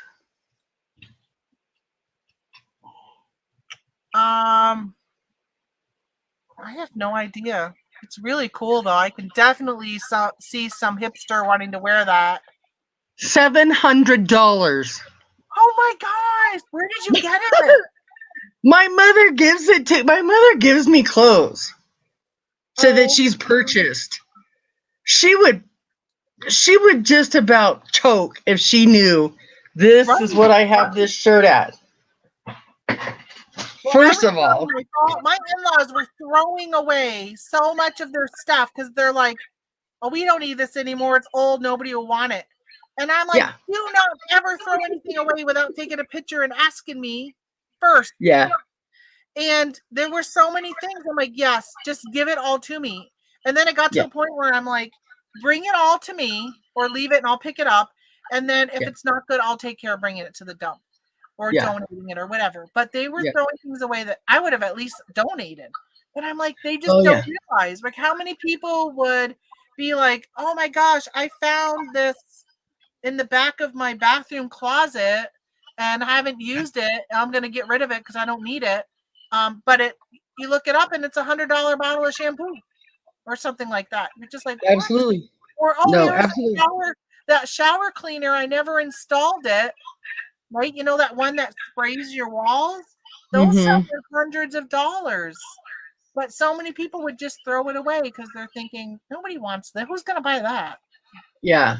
So I was bragging to my friend and I was searching it and showing her, and I saw a shirt exactly like that sold for $350. Wow. So I'm just gonna let it ride. 700 may be insane, but you know what? Step on up, pup. I'll sell it to you. I say seven you put hundred it on dollars. there, put best offer, and I let it ride. so when I was sourcing with my mom a couple weeks ago, so 2 weeks ago, I told you guys at the beginning of my show that I was going to do a haul video or a haul at the end, Right. and then I ended up having to hang up because I think my husband needed me or whatever. And afterwards, Right. I'm like, oh no, they've all left, and I forgot that I was going to show you guys what I bought. So this was one of the items I picked up.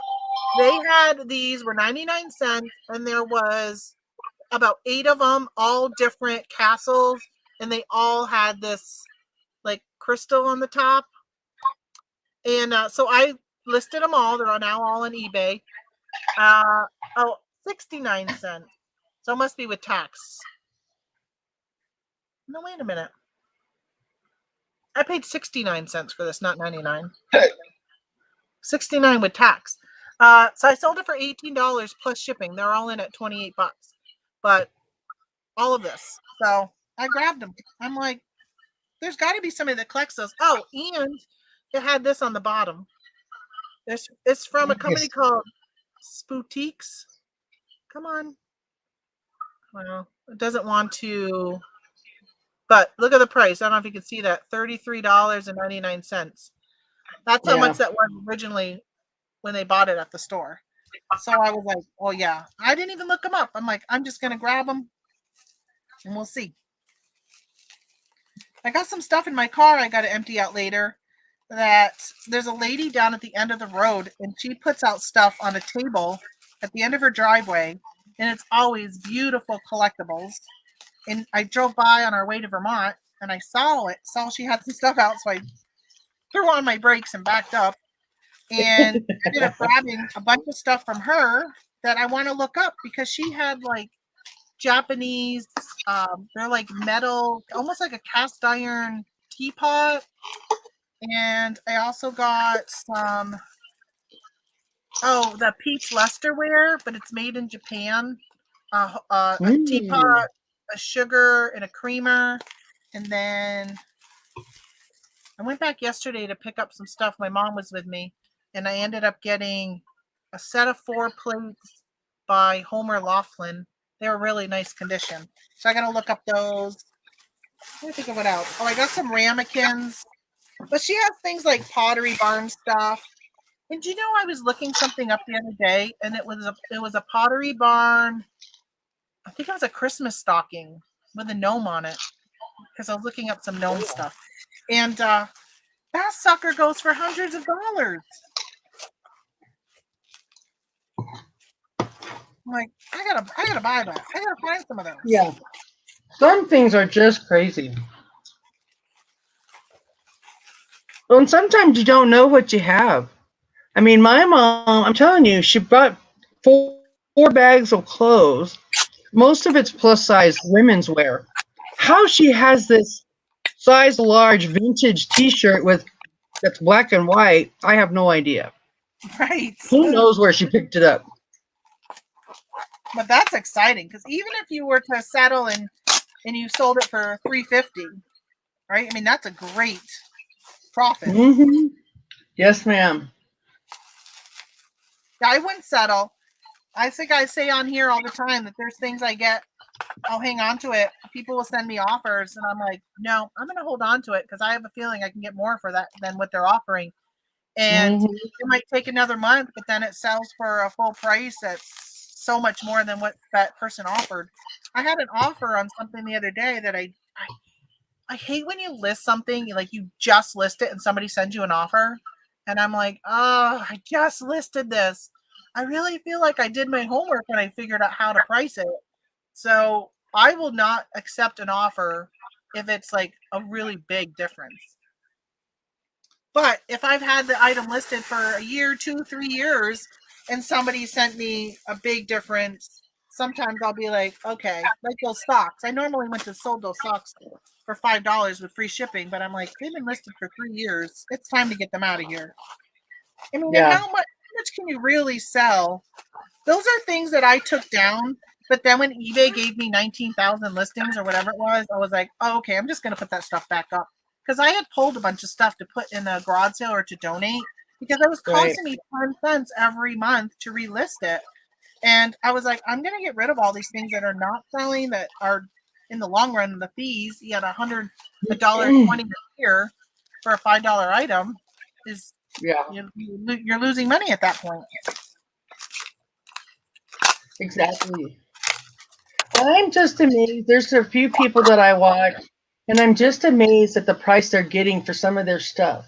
And I might have something equivalent, but you think I could pay somebody to take it from me? No. But yet these people had it listed for 3 days and it sold full price. So I don't know. It's not really a complaint. I'm just sharing. I need more coffee, I guess. But this T-shirt here, there's not a lot of them. There's not a lot in reality. There's not a lot listed. So you know what? Go ahead, motherfucker, and go find it. Right. I would hold out. Something like not that, though. Like the. Where did you list it? Did you list it on Depop or Grailed? Wow. Is it you frozen or am I frozen too? I hope I'm not frozen. I hope it's just you. Shreve. No, it must have been just her because now she's goodbye-bye. So my printer's not working right, by the way, folks. It pumps out all these blank labels, And I'm wondering, so these are the labels that I bought that didn't work with my Dymo, and that's why I ended up ordering one of these. I think these labels just might be ones that you can't use with a label printer. I was hoping I could.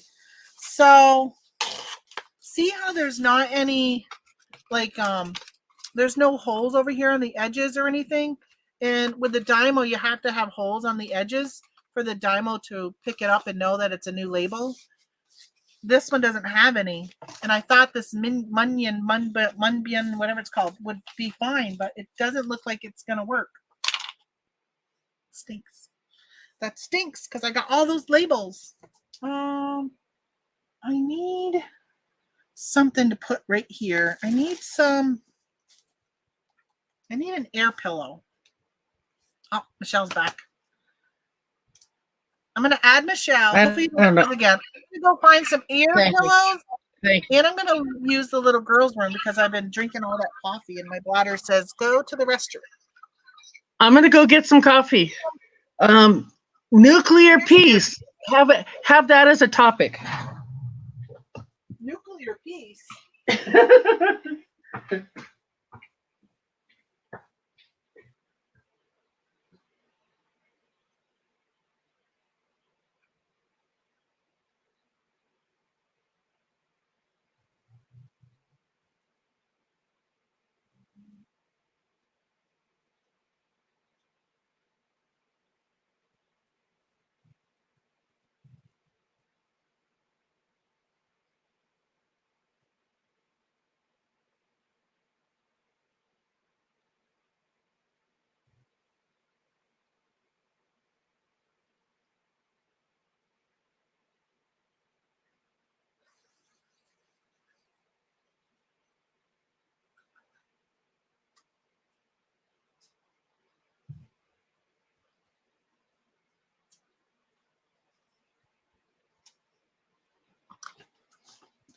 I hate when I take the towel out of my bathroom to bring it upstairs to wash it, and I don't bring something back down because then I have to just use my shirt.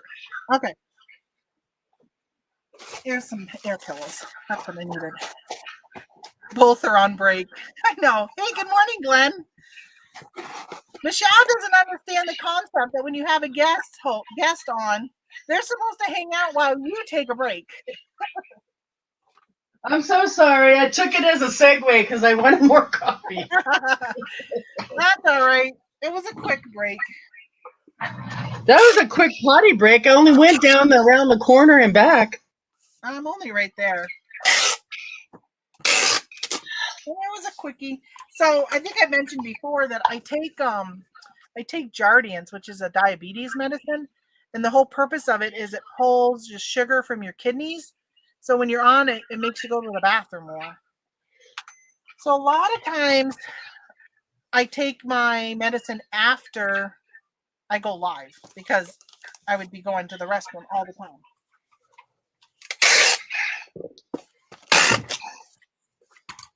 But and you have to drink a lot when you're on it.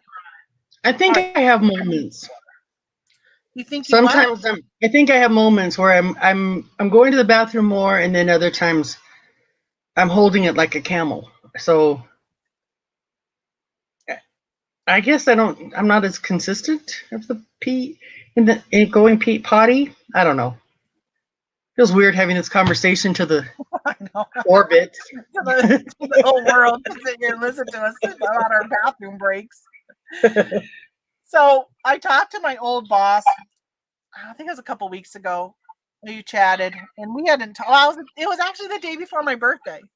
And I was just like, because I thought she was calling me for my birthday and she didn't even wish me a happy birthday. She was actually ended up calling to tell me about somebody that we both knew whose wife had passed away. So we were talking, and we used to be on video like this all the time. We used a platform called Uvu. I think I've shared this before, but we would be on all day long because we both worked from home. And so we would just sit and talk and work. And if we had a question about work, we could easily ask each other. It was almost like we were in a joint office together and stuff. Oh my gosh, the conversations we would have, because of course, you always have to take a break and go to the restroom. And of course, we'd always have to announce it. Oh, I gotta go poo or whatever. And we would all know. I would know if it was the TMI was beyond what you would normally have with your boss. Oh, those were good days. We had some good times. All right. So I might have to go get some different labels. Gosh, I hope I have some.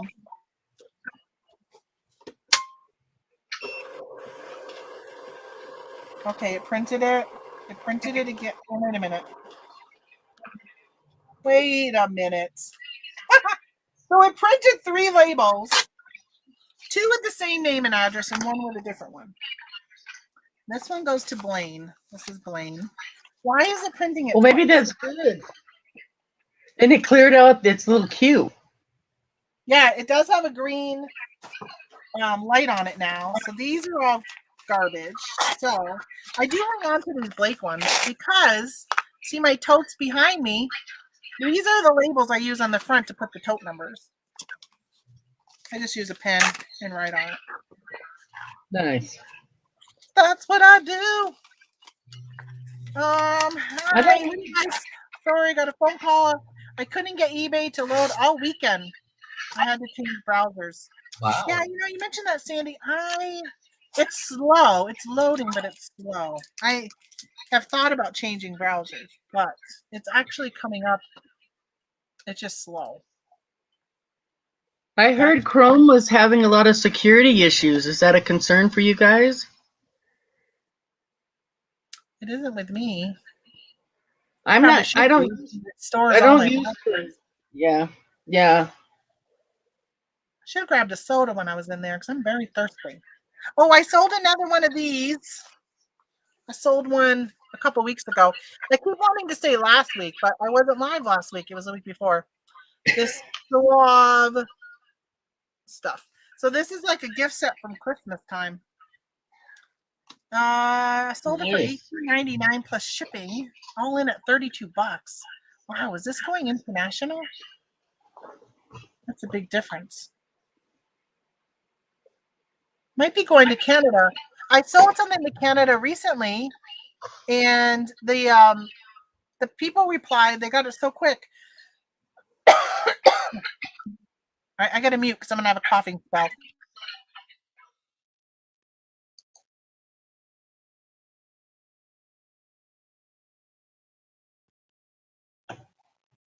Let me go into the chat. Heidi, I use Firefox like 99% of the time.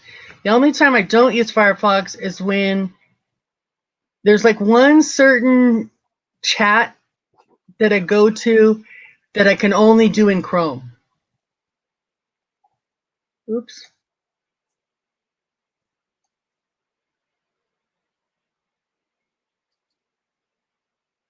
And so I don't know if that. Yeah, I love Firefox.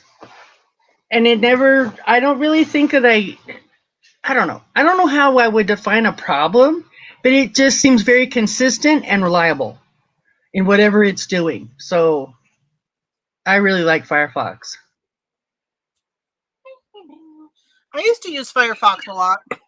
I pretty much only use Google Chrome. Had to get a soda. I got one of those little mini refrigerators in my bathroom. Oh my gosh. I am so glad I picked that up for $7 at Walmart. Nice. I have an office size one. I should put it in here. Do you? I sent them to Amazon, but I kept one behind, and I'm glad I did. So where did I source this swab? I got it from, I think I got it from Walmart because it was probably after Christmas when everything was like 50% off. And I usually will pick up a lot of these gift sets because they're normally discounted to begin with and buying things individually. And then with 50% off on top of it. Yes. By the way, this is going to, the name is eBay shop. That's who this is going to. Wonder if this is discontinued and people, it's cheaper if I would have broken it open and sold each individual piece. Going to Texas. Texas, you are cold. Whoops, doesn't work. Oh no! I'm all out of t-shirt boxes. I'll be right back. So who is the one reseller you watch consistently with their content, whether it's picking or selling? For me, it's probably Kevin at Commonwealth Pickers and I guess Tamra with the lives. And I recently started watching NC Picker, which I'm really new to him, but I find his chatty videos where he's pulling items. Speaking of Lonnie not doing those, this is exactly what he does, but he shares a lot of sort of the trials and tribulations. And it's just entertaining, and it's something I can watch from the side and work along with. I like him. Hey, by the way, hello, Heidi. I didn't say hi to you when I saw you come in because then Michelle started answering your questions. So I want to make sure you say hello. I said hello. So who do I watch? Let's see, Michelle. I watch. So I also like Commonwealth Picker. I'm trying to think of who do I watch religiously. Like when a video comes out, do I make sure I go and watch it?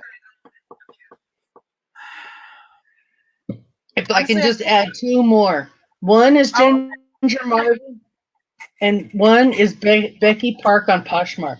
But go ahead. I'm sorry. I needed to say them too.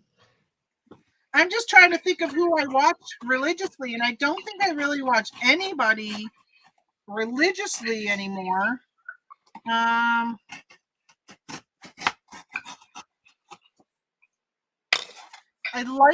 I like to go into Philly Flipper. I don't know where he is today. He probably is live on his own right now. I do go in. I'm so odd on who I watch. Let's go and look and see who I watch. Oh, hold on. I almost shared my screen and I was on an eBay. Look at that. You get to see us. All right, let's go see who I watch. Or let's see who I'm subscribed to, and I'll tell you if I watch them. Maybe. How many content providers are you subscribed to? Mine is over 300. They're not all reselling. Well, it is spinning and spinning. Hey, 21 watching, and I only have 16 thumbs up. Uh-oh. What the heck? Why do I have to constantly update my Chrome? Maybe the update will get rid of whatever issues going on. So, okay, well, I guess I'm not going to share with you guys. Because it is just spinning and spinning, and it won't let me pull up my channel. But I would say, oh yeah, so Carlene said Scott. Yes, I watched Scott, which is the bearded picker. I would, yeah, I probably never miss him unless we're live. And then if I'm live, then I'll watch him after. I'll watch the end of his show, and then I'll go back and watch the beginning of his show. And then, so Tommy Bernard, I do pretty much go back and watch his. I very, very rarely catch it live. And even if I caught it live, I only watch a few minutes of it, and then I'm going to bed. I think for some reason I thought this had a sticker on it with a price. I don't see one. So I am Frankenboxing, by the way, just so y'all know. Cutting my box down so it fits that. I've been watching a lot of videos on RV. We've been doing a lot of RV stuff, so. Mm-hmm. We put our RV in storage last week. So sad. What else did I watch? I mean, Adventures in Victoria, but she's not really a reselling channel. Like when you go into her show, they don't talk reselling in the morning. I do go into Cajun Roots Reseller in the morning before I go live. I'll listen to him, but it's not really. I don't religiously watch him. I was saying, yeah, Paul Philly Flipper. I watch him if he's on, and if if I'm looking for something to watch and I see he's on, I'll go in. I find him entertaining and with information. I prefer to watch lives than pre-recorded. So I find that a lot of them, like Commonwealth Picker, like he doesn't go live. I watch, if you're an Amazon seller, I watch Richie Hustles. He's on every. It says that it's just spinning. Are we not? We're not buffering, are we? Because on live it's showing it just spinning and spinning. No, it doesn't look. It looks good to me. Oh, okay. I'm gonna just refresh. It finally just popped up now, so I could click on my channel. So all right. So Carlene likes Noelle, Farm Girl, Scavenger. I watched her for a little bit the other day. Yeah. Pat D's. Yeah, so Pat D's changed his channel to the Traveling Picker, and I haven't really watched him much since he's done that. Buffalo Picker. Oh yes, I do like Buffalo Picker. I wanted to see if that's who I was watching this morning. I don't think it was him though. I clicked on somebody this morning and I started watching them and then I stopped. So every morning I watch Brian Christopher Slots because I just love watching him play slots and he just seems like a good person. I enjoy just listening to him talk. Art Vandelay's lives are pure gold. So there's some people I used to go to their lives all the time. And I just feel like if they don't ever acknowledge you and you go to their live like 10 times and they never at all acknowledge that you're there, at some point I just stopped going. And that's how I kind of felt, unfortunately, with like him. There's some personalities I love watching, and I don't do it very often because I think they're on at like 7 and I just don't have the time. But I really like watching Backroad Bitter Chuck and Nady Pie. I really like watching their channel. They're funny. They both seem like people I would just get along with in real life really well. So I really like their personalities. And I don't know where Nady Pie, where he lives. I think Chuck lives in Michigan or Wisconsin. I think Nady might be from Pennsylvania. I'm not sure. Look at your YouTube history to see who you watched. Where do you see your YouTube history? I can't even get YouTube to stop spinning in front of me right now. If it's not its own button, then you can go into the library, and then there's a link right there. It says history. Oh, okay. I will. I'll check on my phone. Yeah. But it's just spinning and spinning and spinning in front of me. But I'm always looking. I feel like a lot of the people that watch my channel watch a lot of the same people that I watch. And I find that I don't like, I want to discover some new people. And I know going into like Cajun Johnny's channel and going into Victoria's channel in the morning, people will share their channel. A lot of them are just starting out. And I do like to go and watch people just starting out and support them. But sometimes it's hard if they just don't know really what they're doing yet. Sometimes I can like look past it, but then other times I'm just like, oh my gosh, I just want to go get a tooth pulled out instead. Yeah. So it's hard.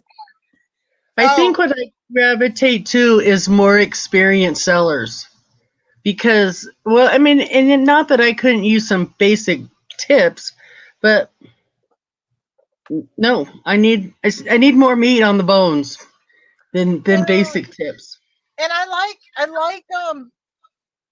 like listening to new people. Sometimes can give you like a fresh idea, especially the younger crowd, because those are the people that are going to be replacing the people now that are selling or and buying. So you kind of have to listen to how they're doing things because that's how they think when they're thinking about buying stuff. So I like to kind of listen to that. I find in the Amazon world, it's so many young people that are selling on Amazon that it's really tough to find some older Amazon sellers to watch on YouTube. I have a really tough time with that, finding finding ones that are at a level that I want to be at. Like, I don't want to be a multi-million-dollar seller. I don't want to put the time and energy into that. So finding that is tough.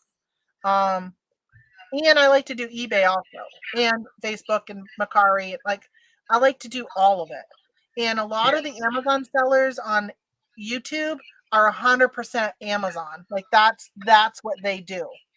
I don't put Right. all my eggs into one basket. Hey, good morning, Sherry. How are you? Um, so Harry Tornado is energetic. Some people, what are they? I don't think Tommy's here anymore. He's probably gone to bed, but he has a name for Harry Tornado. I can't think of what he calls him. Maybe it's Harry Tomato. Yeah, Harry Tornado is all about YouTube. So that's the other thing is I gotta balance who's on YouTube to just make money on YouTube and their content is only to make money on YouTube versus they're a reseller who happens to be doing YouTube. That's me. I am a reseller first, and I just happen to hit the live button, go live. I don't. I'm not a. I wouldn't say I'm a YouTuber. I'm on YouTube, but I don't do YouTube, if that makes sense. But Right. so you kind of because I feel like there's some people I used to watch, and they have auctions in their name, and they are all just about YouTube, and they do a lot of storage auctions and stuff like that, storage units, and I 100% feel that their stuff is all staged, like what they're finding and all that kind of stuff. Like I don't trust them, and it gets to a point where I'm watching somebody who's you can tell where their job is just YouTube, that I start to wonder: is this real? Did it really happen? Are they even really selling? Because some of them, you just wonder if they even really have a store they're actively selling at. So, Right. all right. So I'm on. Oh, here's history. It finally pulled up. I think the one I he doesn't really do auctions per se, but he has a variety that's outside of the norm of what I normally watch is taco stacks. Like Oh, see, I he haven't does, watched him in so long. some, and I don't think he stages stuff. I think he's got a passion and he's out there hustling, and it's just interesting what he comes upon. I mean, and the same for all of us. It's just interesting what we either stumble on or we know about somebody or we at the right store at the right time. I just find that interesting that he's got consistent content of, hey, look what I found when someone was throwing it out. So this is what I watched this morning. So I watched Cajun for a little bit. So these guys are funny. As you can see, I didn't watch all of them because I actually ended up having to do a Walmart pickup order. So I ended up stopping because I'm like, oh, I really got to do that Walmart pickup order, and didn't go back to it. So these guys are funny, Mike and Terry. They do pretty much just unboxing, and I think most of their stuff they sell locally. But so I was watching these guys. They're funny. You've got to like their personality to be able to watch them because their personalities are pretty strong on camera. Brian Christopher, I just love slots. By the way, yesterday I went to the casino yesterday afternoon, and I walked out and I broke even, and I was really happy because I was there for 5 hours, and I'm always think it's a success when you can go and spend 5 hours in a casino and not lose anything. Okay, this is who I thought. I thought for some reason when I started watching this, I wasn't sure if this was the one that I was watching that was Tommy, because I don't catch him that often, Buffalo Picker. But so I watched this What to Sell on Amazon show this morning for a little bit. And then actually I watched, okay, this is a little TMI, but I watch YouTube when I'm showering. So this was the length of my shower. And then when I got out of the shower and I turned on my blow dryer, I switched over to Brian Christopher because I don't have to hear him when the blow dryer's going. I can just watch him spinning and see him win. So that's why I never went back to this one since then. And then Rake and Profit, I kind of wanted to hear what he had to say. I used to listen to him all the time, but he is a YouTuber, not a reseller. So I listened to him and then I'm just like, all right, you're just spewing the same crap you always spew. So I actually left him. I don't like to talk down about things, but he's good if you're just starting out. But like you were saying, Michelle, sometimes you want to start listening to like more experienced stuff because you don't need the basics of how to list or sell or Right. and that's what he Right. was pretty much talking about, the basics. And he's always trying to sell you something. He's got a course or a book or something. Oh, I was listening to Dom. You The know, modern Halloween item selling right now for big money. Found this interesting, but again, I didn't get a chance to listen to him all the way.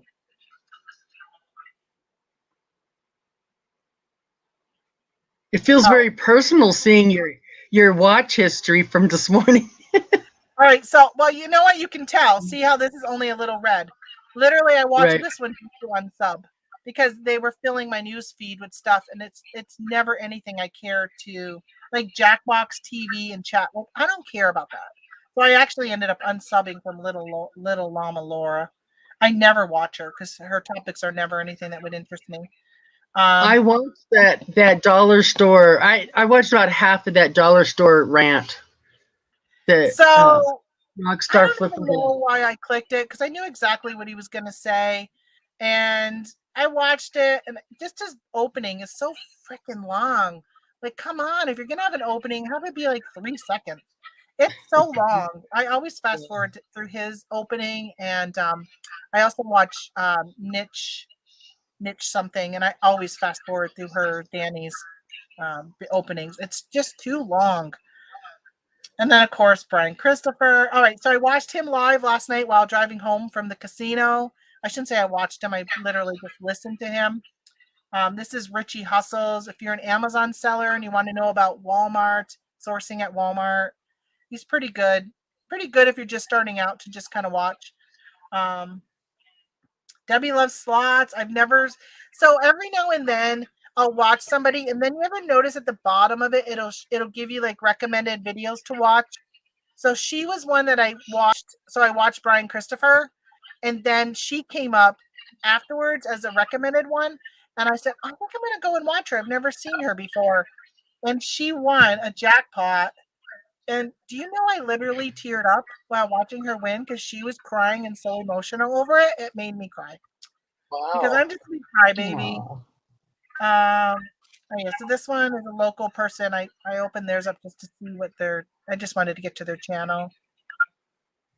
Update and giveaway. Oh, this is a RV channel. Life with the Wolfies. They're a homesteading channel. Syria, the niche lady. Oh, so her channel. I went to watch her on Friday. She's on every Friday, and she didn't work. It wasn't working. So it was a sale, and it was only 8 minutes. She gave up and left. I watched Fox. I always watch the White House press briefing. I don't think I watched this. Amazon wholesale, a day in the life. Oh, I watched him for a few minutes, and then I was like, all right, he's not my personality. I left. Dan Bongino, Maker's Gonna Learn. Oh, this is where I was watching the Vax Man. This is where Dusty and Tristan. This is who I watched on Friday. So there you go. That's just the idea of who I watch. Oh, Mountain Man Treasure. I like watching him. See, I watched Noelle for a little while, and then I stopped her the other day. Alcoholics. That's Richie. I do watch Reseller Mom. Tara Button, if you sell on Etsy, she's really good. Somebody in our chat here, I don't remember who recommended her, and I subbed to her, and now I watch her at least once a week, catch one of her videos. Mostly, I watched her here, and then I watched her again here. So that's what I watch. I know you're in the life of Paul That's Antonelli. pretty eclectic mix. I watch Paul every now and then. Reseller Mom. Golden State Picker. He's not so bad. I watch him every now and then. Primetime Treasure Hunter.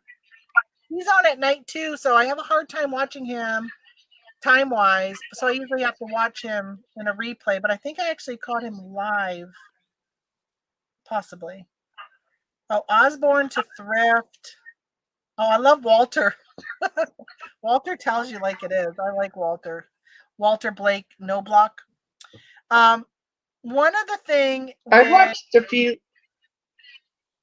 So like I watch Rockstar Flipper, and I very rarely comment in videos unless I really like the person and I want to show my support for their team. Like I comment all the time, and usually Tommy's when I watch him, Tommy Bernard. Right.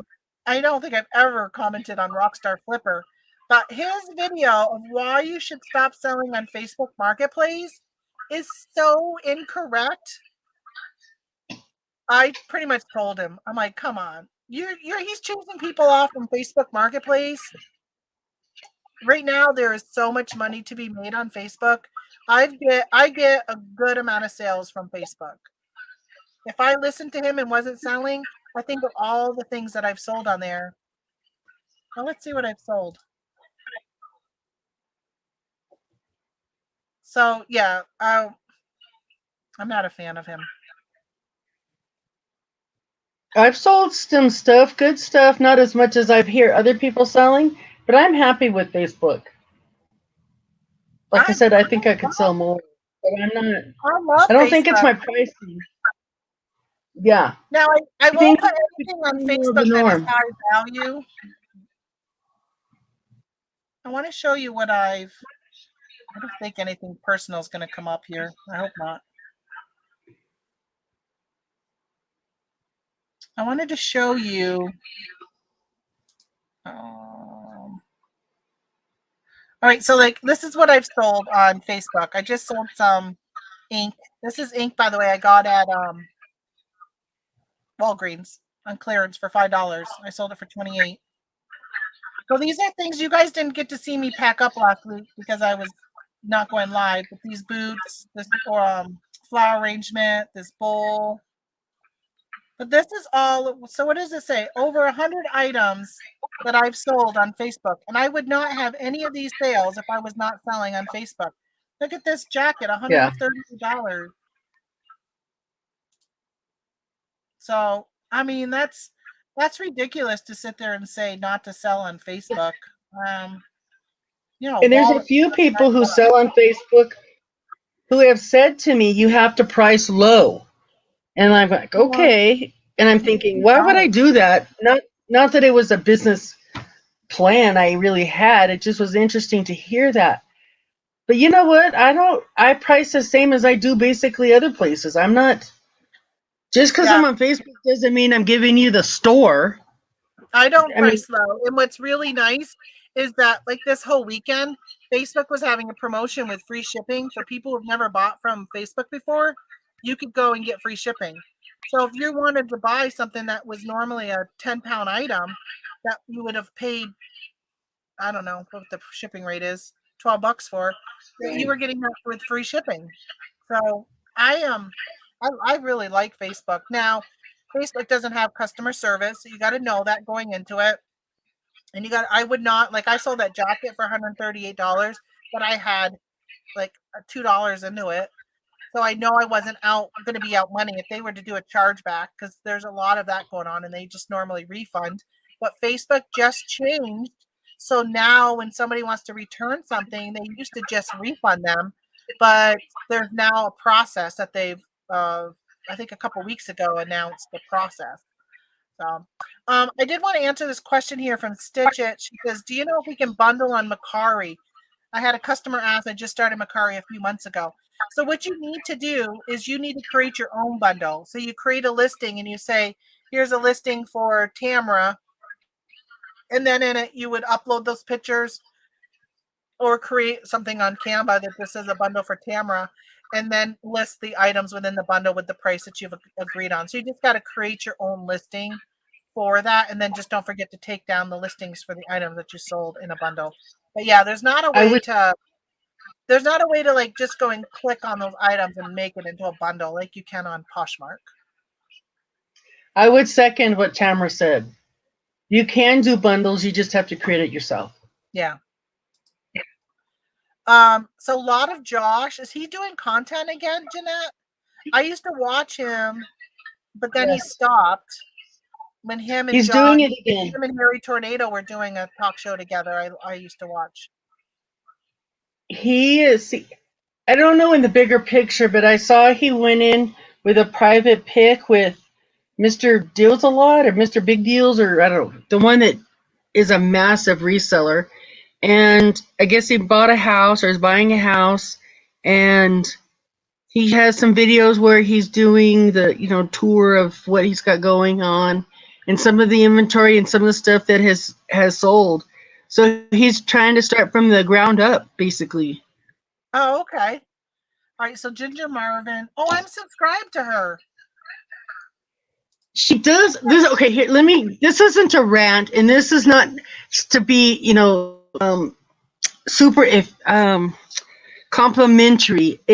I'm trying to think in a very constructive criticism way for me and what I'm gleaning from her. Her and her husband do videos. They both source, but she sources, and they do a bunch of shoes and clothes and a lot of kids stuff. And she's on like 6 platforms and blah blah blah. But then she says, "Well, I got this for 52 cents, or I got this for $5.99. I sold this for $45. I sold this for $75. I sold this for $145." And I'm just like, what and how do you know these things? But they have this process between her and her husband. I find it fascinating of what they've got going on. So the videos that they do that I watch more, watch more of what sold than the sourcing. But I've seen enough of the sourcing.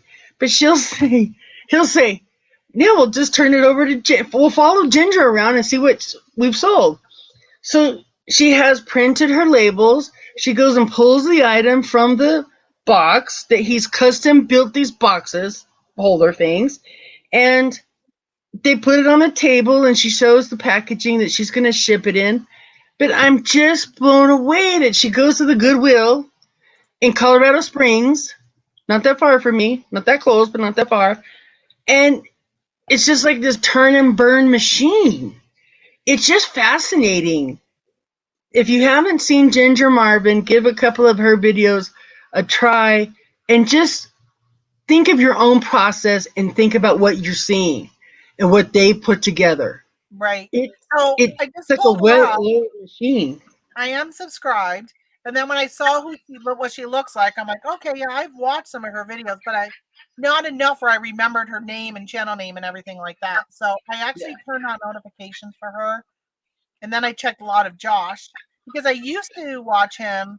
And then I think I may have watched him before I started Yellow Brick Road Reselling channel. And when I started Yellow Brick Road Reselling, I had to go back and resubscribe to a bunch of people that I was watching under my old YouTube name that I would watch under. And I wasn't sure if I had ever resubscribed to him, and I did. So I just turned on notifications for him. All right, She has the same color of hair as my son does. He oh has really? true auburn red hair.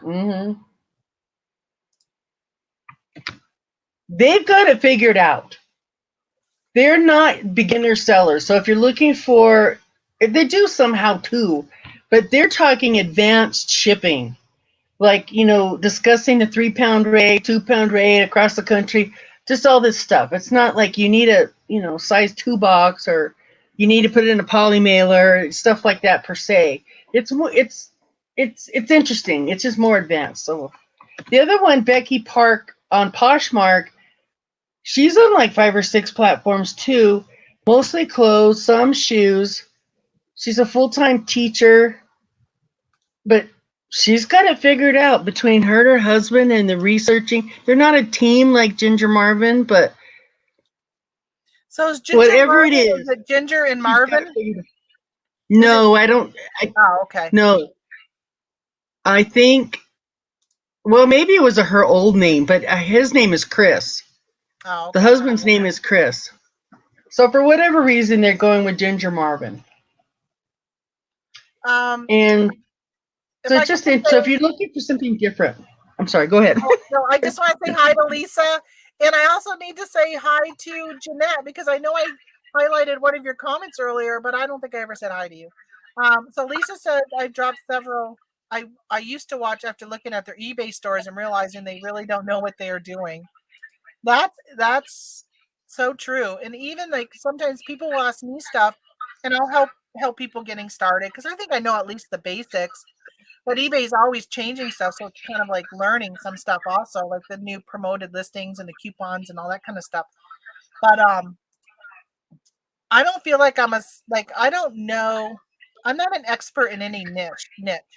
Like I know enough that if I'm at a garage sale or a thrift store, that I might see something and say, "Oh, I know I've watched something or seen something on this. I should look it up," or I know enough where I should just grab it and not even worry about looking it up. But I think there's so many I don't know, I just never have really niched down, and I've tried to just kind of learn a little bit about a lot of niches. There's a lot of people on YouTube that have niches, but they're in like video games or like action figures and stuff like that. And I just don't get excited over that stuff. All right. Here's my 2 cents, and just as generally what I do. I rarely look stuff up. I find it rude at a garage sale. This is my own personal opinion. This is not advice I'm giving. I don't really want to come off as a reseller per se. I'll ask if I can bundle. I mean, there's certain things, and of course, I ask for lower prices. Yes, but would you buy that? Do I think somebody else would buy that? That's going to tell me if I want to buy it more than seeing somebody sold it for $299 or $299 on eBay. It's not just because that sold doesn't mean yours is going to sell. And there might be something different about it, or maybe yours is better. Maybe it's doesn't have all the parts. All these various factors go into it. So if it's a kitschy, clicky, vintage thing, that's the first thing I'm going to ask myself is, would somebody buy it? Would I buy it? I think that tells more than only sticking to video games. I don't know the first thing about video games.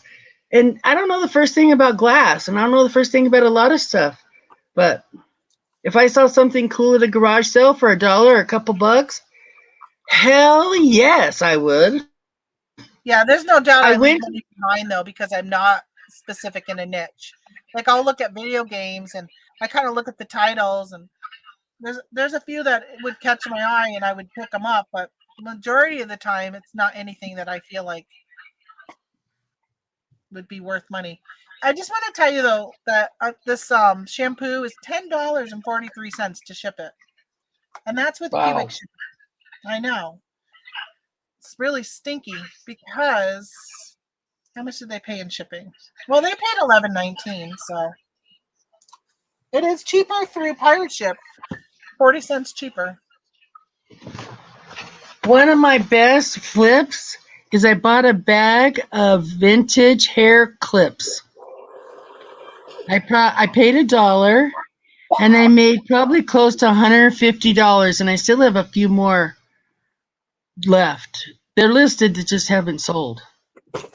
But I didn't know. I had no clue. But somebody wants to buy 6 clips for $18. Go ahead. It's just No, just but a that is crazy random what people bag. pay. Yeah. Pay for things. Yeah. So I just want to say, a sticker said she watches Cajun, Tamara, Donatella, Courtney's Bolo Buddy. So I do follow Courtney. I watch her every now and then. I don't really watch Donatella anymore because it's just auctions. But I've kind of stopped watching the YouTube auctions because most of the time it's not anything that really interests me that they're selling. So a lot of those I'm still subscribed and they come up in my feed, but I don't really click and watch them anymore. Yeah, I picked these up on clearance last year. It's Pretty. just a Christmas ornament, a ballerina. So I finally got those listed. I went over into my shelf of Christmas stuff that I just throw up there, and said I'll get around whenever I get around to listing it. I will. If I can get it listed before Christmas, great. Well, I didn't until now. Once I listed that, paid 30 cents for it. So Wow. I think it was 90% off, and sold it for $10.87 plus shipping. So again, not a large one, but I had 4 of them. So easy enough to take a picture of and list. Should fit in a 6x4. Here. 6x4x4. And some of my best sales, and you've heard this from other resellers, like getting a bunch of VHS, a bunch of salt and pepper shakers, a lot of something. I got a lot of lithographs and just list it. You don't necessarily want to hold it forever, but they could march out like little soldiers, and it just helps the profit. So what, you pay $10 for the big box? You're in the end making $2 to $3 to $4 to $500. Yeah, Holly says I've seen goody old hairbrushes, new in box, go for big money. Yes, old brushes do really, really well. Even sometimes even the newer brushes. Right They're now, it's so expensive. weird. If you went to Walgreens to buy a brush, it's crazy. Yes, I have some brushes. What brand are they? I got some brushes over there I picked up a couple years ago. They've been sitting on my table. I haven't taken a photo of them or done anything. I was going to see if my daughter wanted them, actually. They're brand new. It was at I'm one just point sitting here making a lot of drafts. brushes. At one point, brushes were going for some really good money, even for just brand new ones. Maybe it was during COVID, like last spring or something. I say during COVID. We're still going through COVID. Well, those pins, I started looking up YouTube videos and looking around the internet on researching the pins. There's a lot of ladies who really like that rockabilly or vintage, 30s, 40s, 50s vibe. And they're willing to pay for those items from those eras. So, you know, there's something about a niche, but it doesn't have to be your whole business plan. If you find something that is unique and maybe has a specific following, maybe the niche is the following and not the item. Could be. I don't know. So I was just checking my Walmart because I got a Walmart pickup at 1:00 and they just told me it was ready. Hold on. View order details. So they had canning lids. Oh, I got them. Nice. So we got canning lids in stock. I may have to run in. Those canning lids are so funny. I'm so glad. And I've thought of looking here.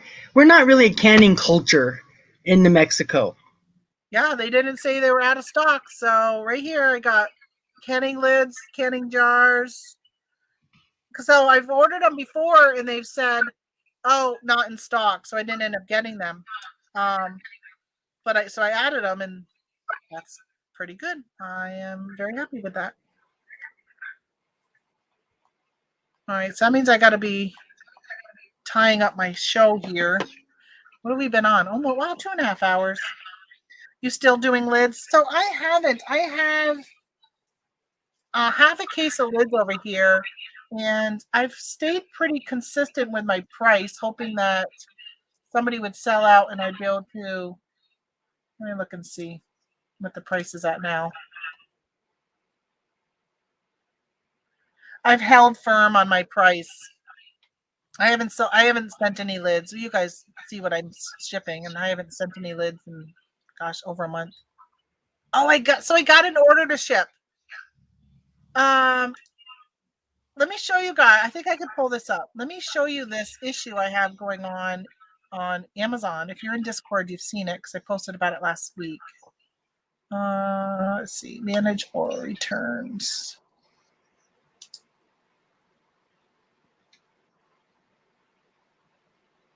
I don't think it shows any information. So if I click on this, does it show information? Okay, not if I don't go all the way down. Okay, let me show you guys this issue I have going on.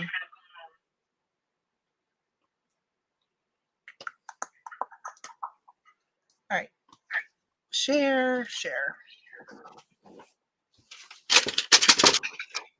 Let me get rid of this. Driving me crazy, hitting my arm. Okay, so Amazon, I had a customer. You guys saw me. I packaged this live. Brian. 26 days ago, Brian ordered this jacket. So he sent me a message and said that it had a pull in it, a little pull, and he wanted to return it. No, he wanted a replacement. And I said, "Well, go ahead and return it, and I'm going to send you a refund." He's like, "I don't want a refund. I want another jacket." And I was like, "Well, I don't think I have any more in stock, honestly." So he opened up, it ended up being I did have one in stock. So he opened up a return and said he wanted a replacement. So down here where it says resolution replacement. So Amazon for the all last week in my pending sales on Amazon, there was something pending was one of these, and it was pending as a replacement. So they took it out of my stock so I wouldn't sell it and put it in as this is what I'm going to send him to replace it. So this was opened 10 days. So he ordered it 26 days ago. 10 days ago, he opened up this return. Well, then on Friday, which by the way, I want to show you. So this is his tracking number for his return label. When you click on this, right here, carrier picked up the package on September 30th.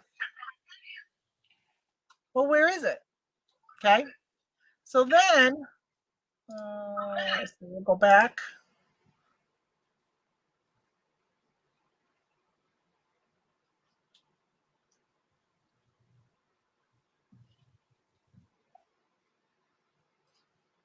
So then on Friday, I think it was, well, no, 2 days ago. When was that? Saturday?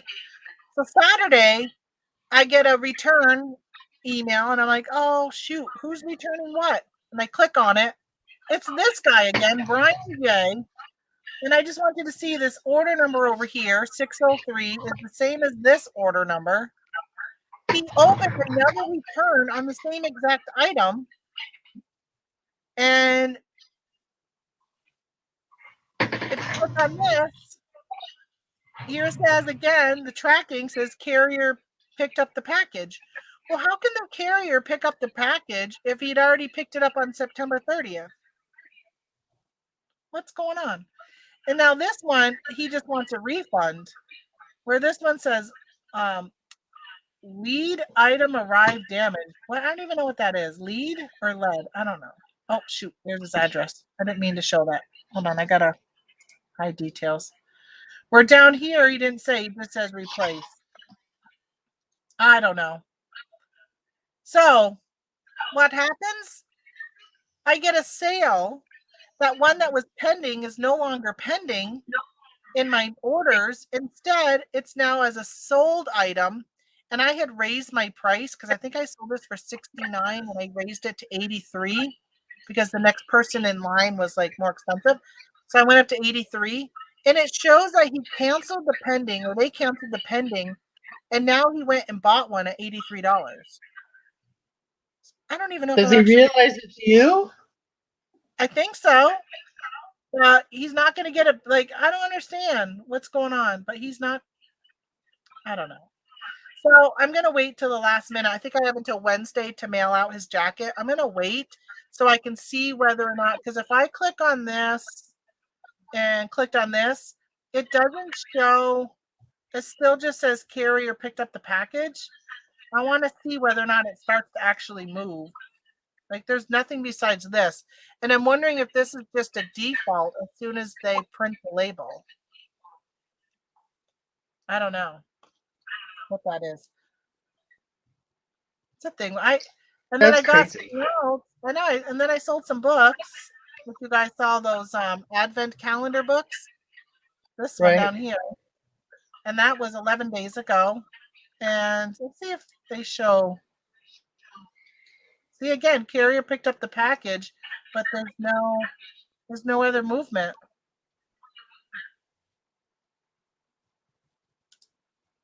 I don't know. I haven't gotten anything back. So many people open a return on Amazon and never send back the item. Never send it back. I think they expect, because Amazon is so good at just refunding, they're thinking that's what's going to happen. They're just going to get a refund and they're never going to send the item back. So I'm going to wait on that Yes. one. So that's an interesting order. I just sold a birthday sash and a birthday pin. I'm going to have to package that up later. I got to go grab them. Aw. Yeah, I have a bunch of these party supplies from that sale I picked up about 3 years ago.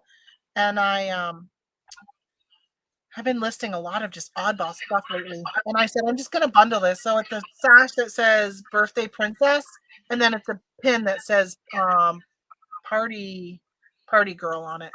So I figured it's good if it's like actually, let me show you what it is.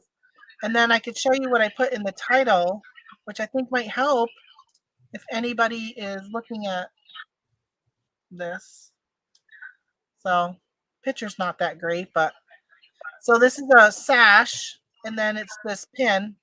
And so I put pink party girl pin, ribbon, birthday princess sash celebration. And then I put 18th, 21st, 50th. Because I thought, when do people go out and party in a group? Your 18th, your 21st, right? So you might want somebody to wear this to the bar celebrating their birthday. So I got one more to sell. I had 2 of them. So not bad. I probably paid about 50 cents for them. If even that. This was when I went to Party City and I literally would have a whole cart full, like full cart, buggy, whatever you call it, carriage, overflowing with party supplies. And they were like, I don't know, how's $20 sound? I'm like, okay. You can't beat that. I had costumes. I have been eating off from paper plates from there for so long. Yeah. And I do have, I'll show you, I sold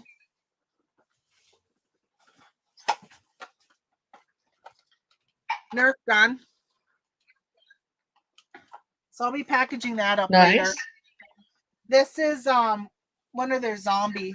He's got a Z on it there. Zombie strike. So I picked up on Facebook Marketplace probably about 20 Nerf guns with ammo and stuff like that. Or simply Nerf blasters, they're supposed to be called. And yeah, so I don't even put gun in the title. I just put Nerf Zombie Strike long shot with Zombie Strike magazine blaster. So yeah, so I sold that for $18.99. I think I paid $10 for 20 of these Nerf guns. So 50 cents a piece into them. And sold it for $18.99 plus shipping. So they're all in at $37. I've sold, speaking of when I was talking about Facebook earlier and how Rockstar Flipper is wrong, there is so much money to be made on Facebook. I've told you guys that my homemade goods that my mom and I make, Facebook by far, our sales are so much higher there than even on Etsy. And I think it's because there's just less competition. And then those Nerf things, I think I've sold 4 or 5 of them already on Facebook. And this is my first sale on eBay. And they've all been listed for the same amount of time because I cross-posted as soon as I listed them. And they've sold on Facebook way before they've sold on eBay. And how do you think? Well, how do you think people search on Facebook? Do you think they search like they do eBay or Etsy or Poshmark? I think it's a combination.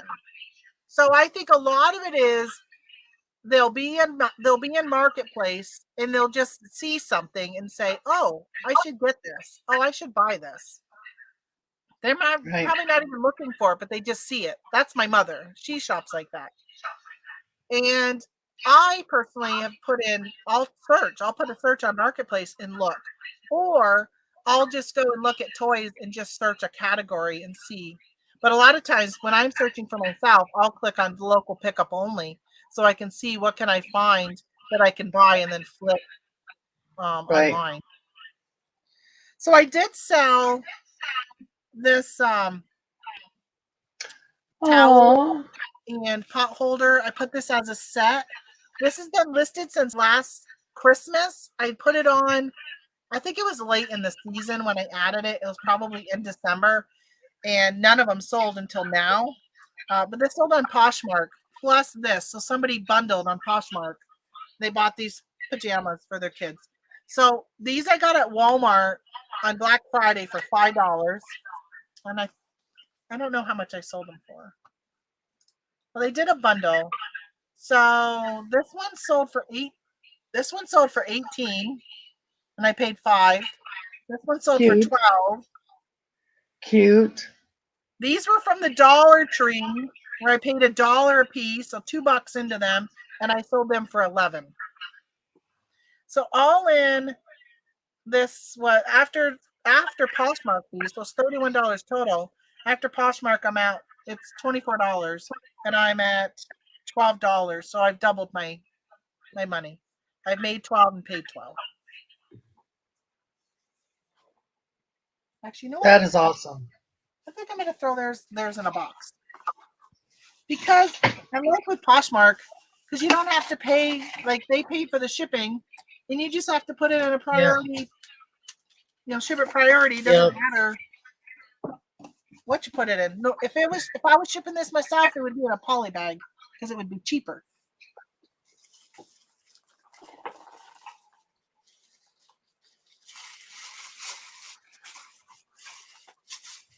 I almost did a new pickup at Walmart, but I said, "Oh, I'll probably still be live then, so I'll do one." Good Well, thing. if you haven't gone shopping at USPS, I know it's been said by others, put your order in now for whatever postal supplies you're going to need. Make sure you take a look at all the different priority mail options. It's not just about the boxes. They have the small boxes, and there's like a CD kind of mailer. There's some other sizes. So if you're selling something that's really small, or maybe sold a bra, or I don't know, something, a little T-shirt, you have a really inappropriate size box. They have those options. So take a look around.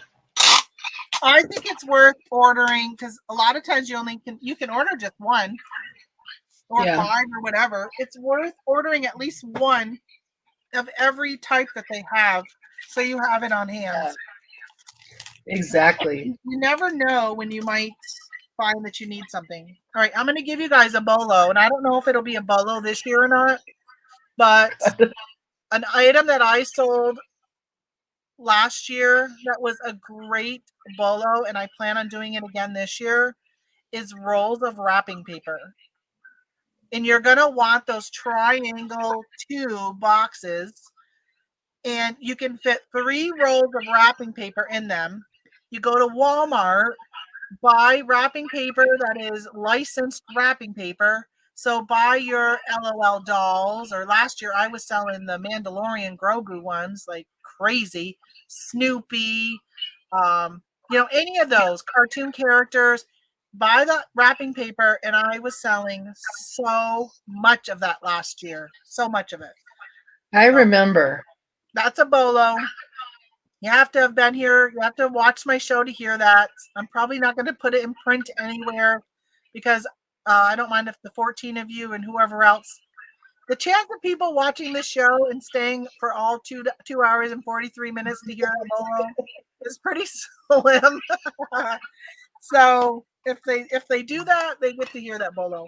But yeah, you can get it. I noticed at Dollar Tree when I was walking out yesterday, which I didn't have time to look. I was with my mom, and my hands were full, but they got their wrapping paper out, and I got it from Walmart, from Big Lots.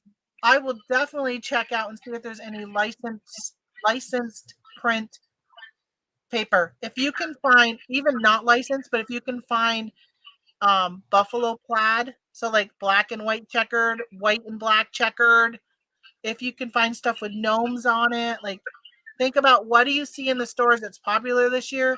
That's what people are going to want. Not everybody has a Dollar Tree right next to them, which, by the way, the Dollar Tree is raising their prices. Some things are going to be more than $1. But yeah, I mean, even for me, I think the rolls at Walmart were $4.98 maybe a roll, and I was selling a 3-pack for $60 last year. So I had 15 into it and was selling it for 60. I think you said something interesting. If You see it in the store and that it was popular. I think if we also think outside the box, to what do people have in their homes? What kind of decor are they buying for the yard? Gnomes, Right. maybe some of the reindeer, the light up stuff, the blow up stuff, the blow mold. I mean, not everything is going to be in every corner of every store, but as a creature of habit, we tend to buy that stuff so it goes into our collection, that it goes into the theme that we have going. And it's, do people want that? I mean, maybe they have 10 Grogu's. Could they use another one? Maybe. But would they Some people buy are for the same crazy. amount, Yeah.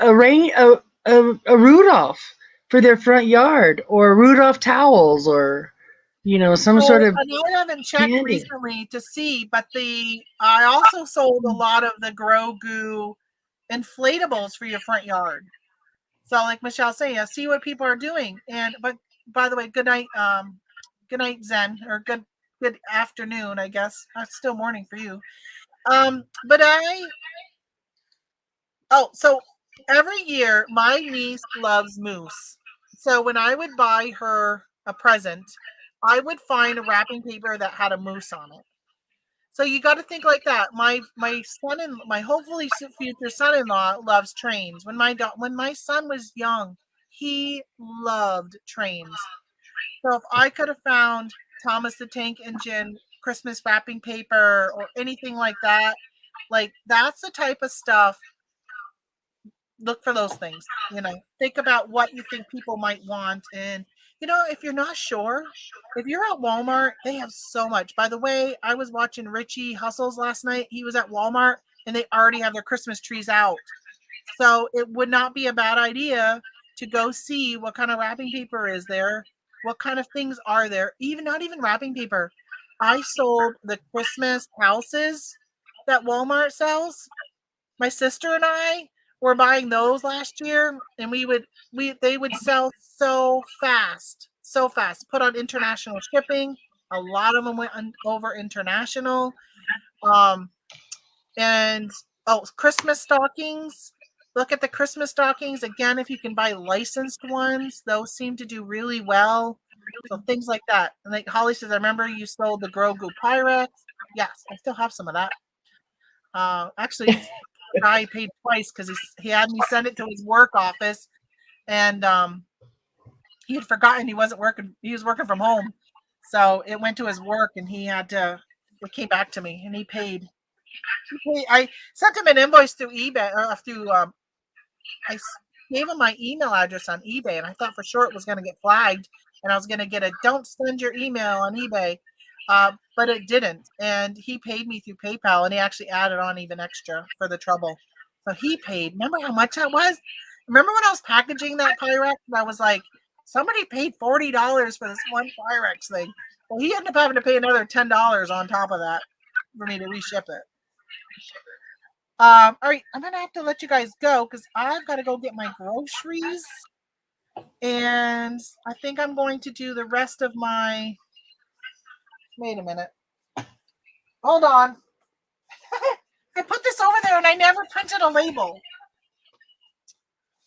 I gotta print this label before I go, or I will forget and I'll be like, why is this box sitting here with no label? Or it'll go to the post office with no label. And then I'll have to open it to see what it was because I'll forget. I've done that before. Put something over there and never put a label on it. I will be around on Wednesday. Thursday, I am going to Vermont again, but it's a 5-hour drive to the other side of Vermont and New Hampshire line, where my sisters live. When you see Amy Raymond in here every now and then, I'm going to go visit them with my mom. We are doing our craft weekend we do in the spring and in the fall. So I'll be there Thursday, Friday, Saturday, and coming home on Sunday. I'm really excited for it. But I'm going to come down here when I get back and take some pictures. I've been trying to list every single day. I've been listing between like 40 and 50 items.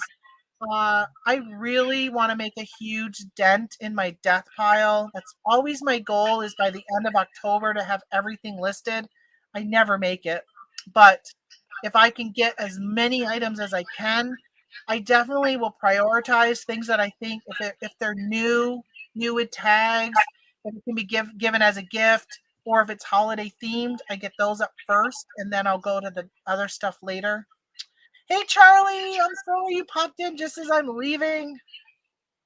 Well, that's what I'm doing today. I want to take more pictures, and I'm going to list. I've been making drafts while I'm sitting here, and it's about getting the stuff up. If it's up, it has a chance. If it's Yes. sitting over there, it doesn't have a chance. When I was taking pictures, when I sit and take pictures, I take pictures like, I don't know, like 300 pictures at one time. And then I sit and list.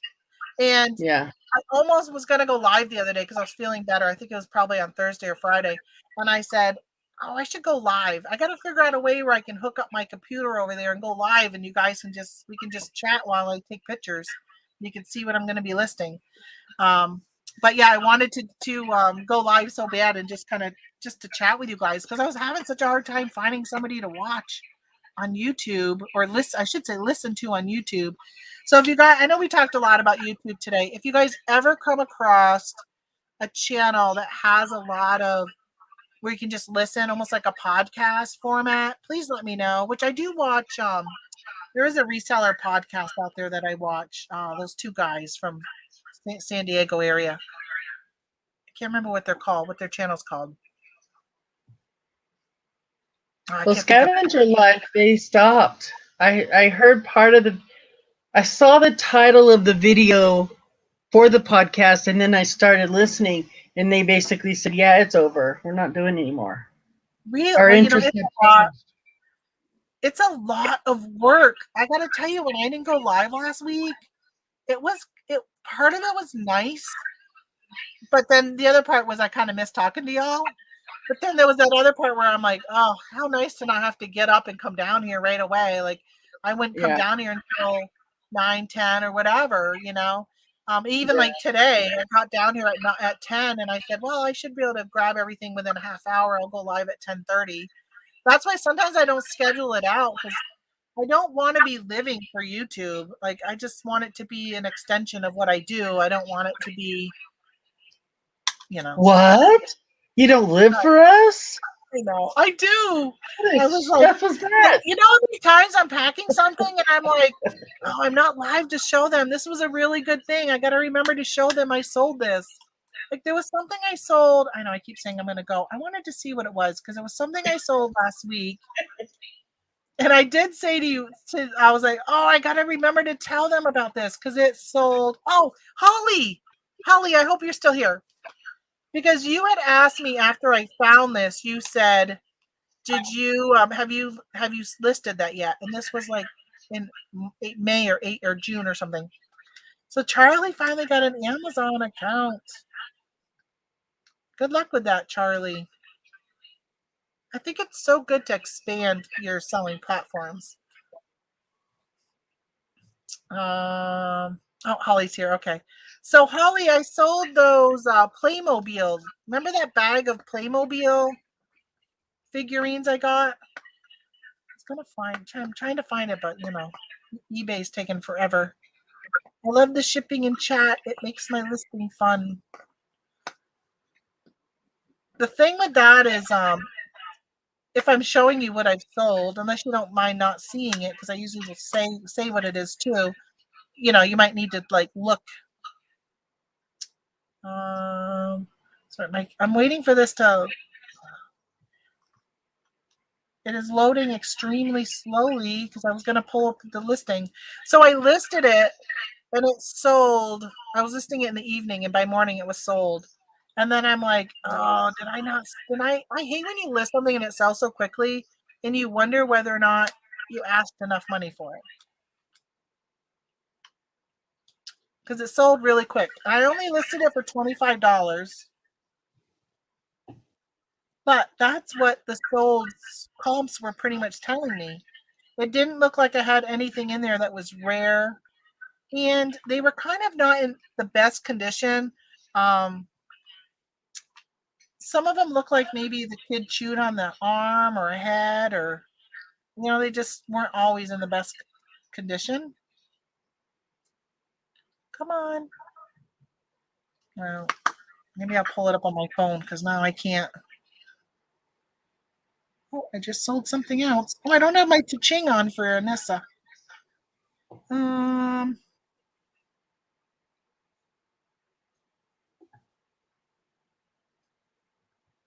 I love the chat. Mostly we don't sell similar items.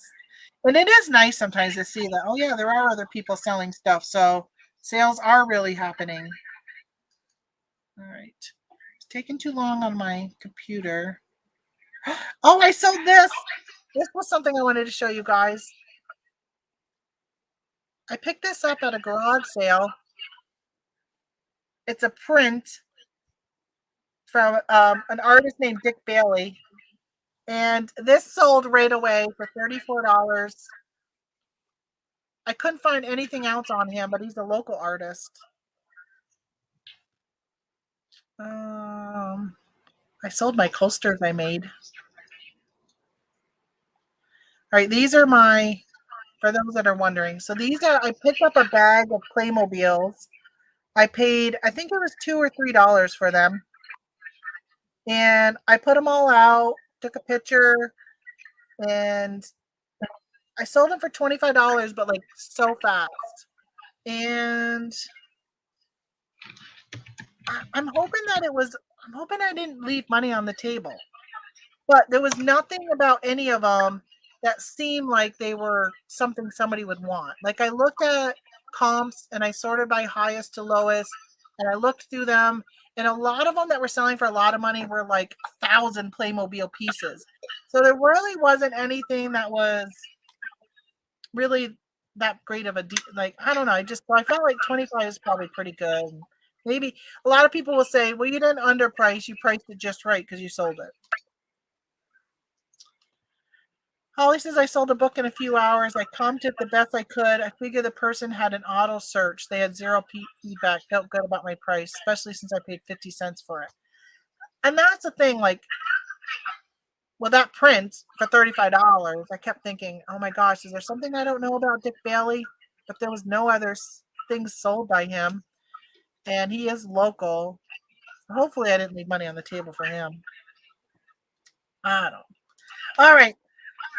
See you guys later. We are hitting the 3-hour mark now. It was awesome. Great to see everybody. Yes, thank you for joining, Michelle. Hey guys, hit that thumbs up before you leave. I'd appreciate it. I'll see you Wednesday. I'll probably be on early Wednesday morning because I'm guessing that Scott will probably go on the Beer to Picker, and I do like watching his show, and I do like watching it live because many times I want to say something, and when I'm watching it pre-recorded, I have to just leave it as a comment, which means everybody isn't watching it, reading it, except for him. Have a great day, and I mean, it is Columbus Day. I mean, there's no big whoop except that the post office and the banks are closed in your federal courthouse, but not much else. Hey, Michael, you were here the whole time. Sweet. Yeah, just have a good day and do something for yourself today. Because it is a vacation day. So do something for yourself. Yeah. Step away from your business. Enjoy the weather. And go outside. Okay. Get some vitamin D. That's what I'm going to go do. I don't know how much vitamin D I'll get because it's cloudy, but I'm still going to go out. Okay. All right. See you guys later. Bye.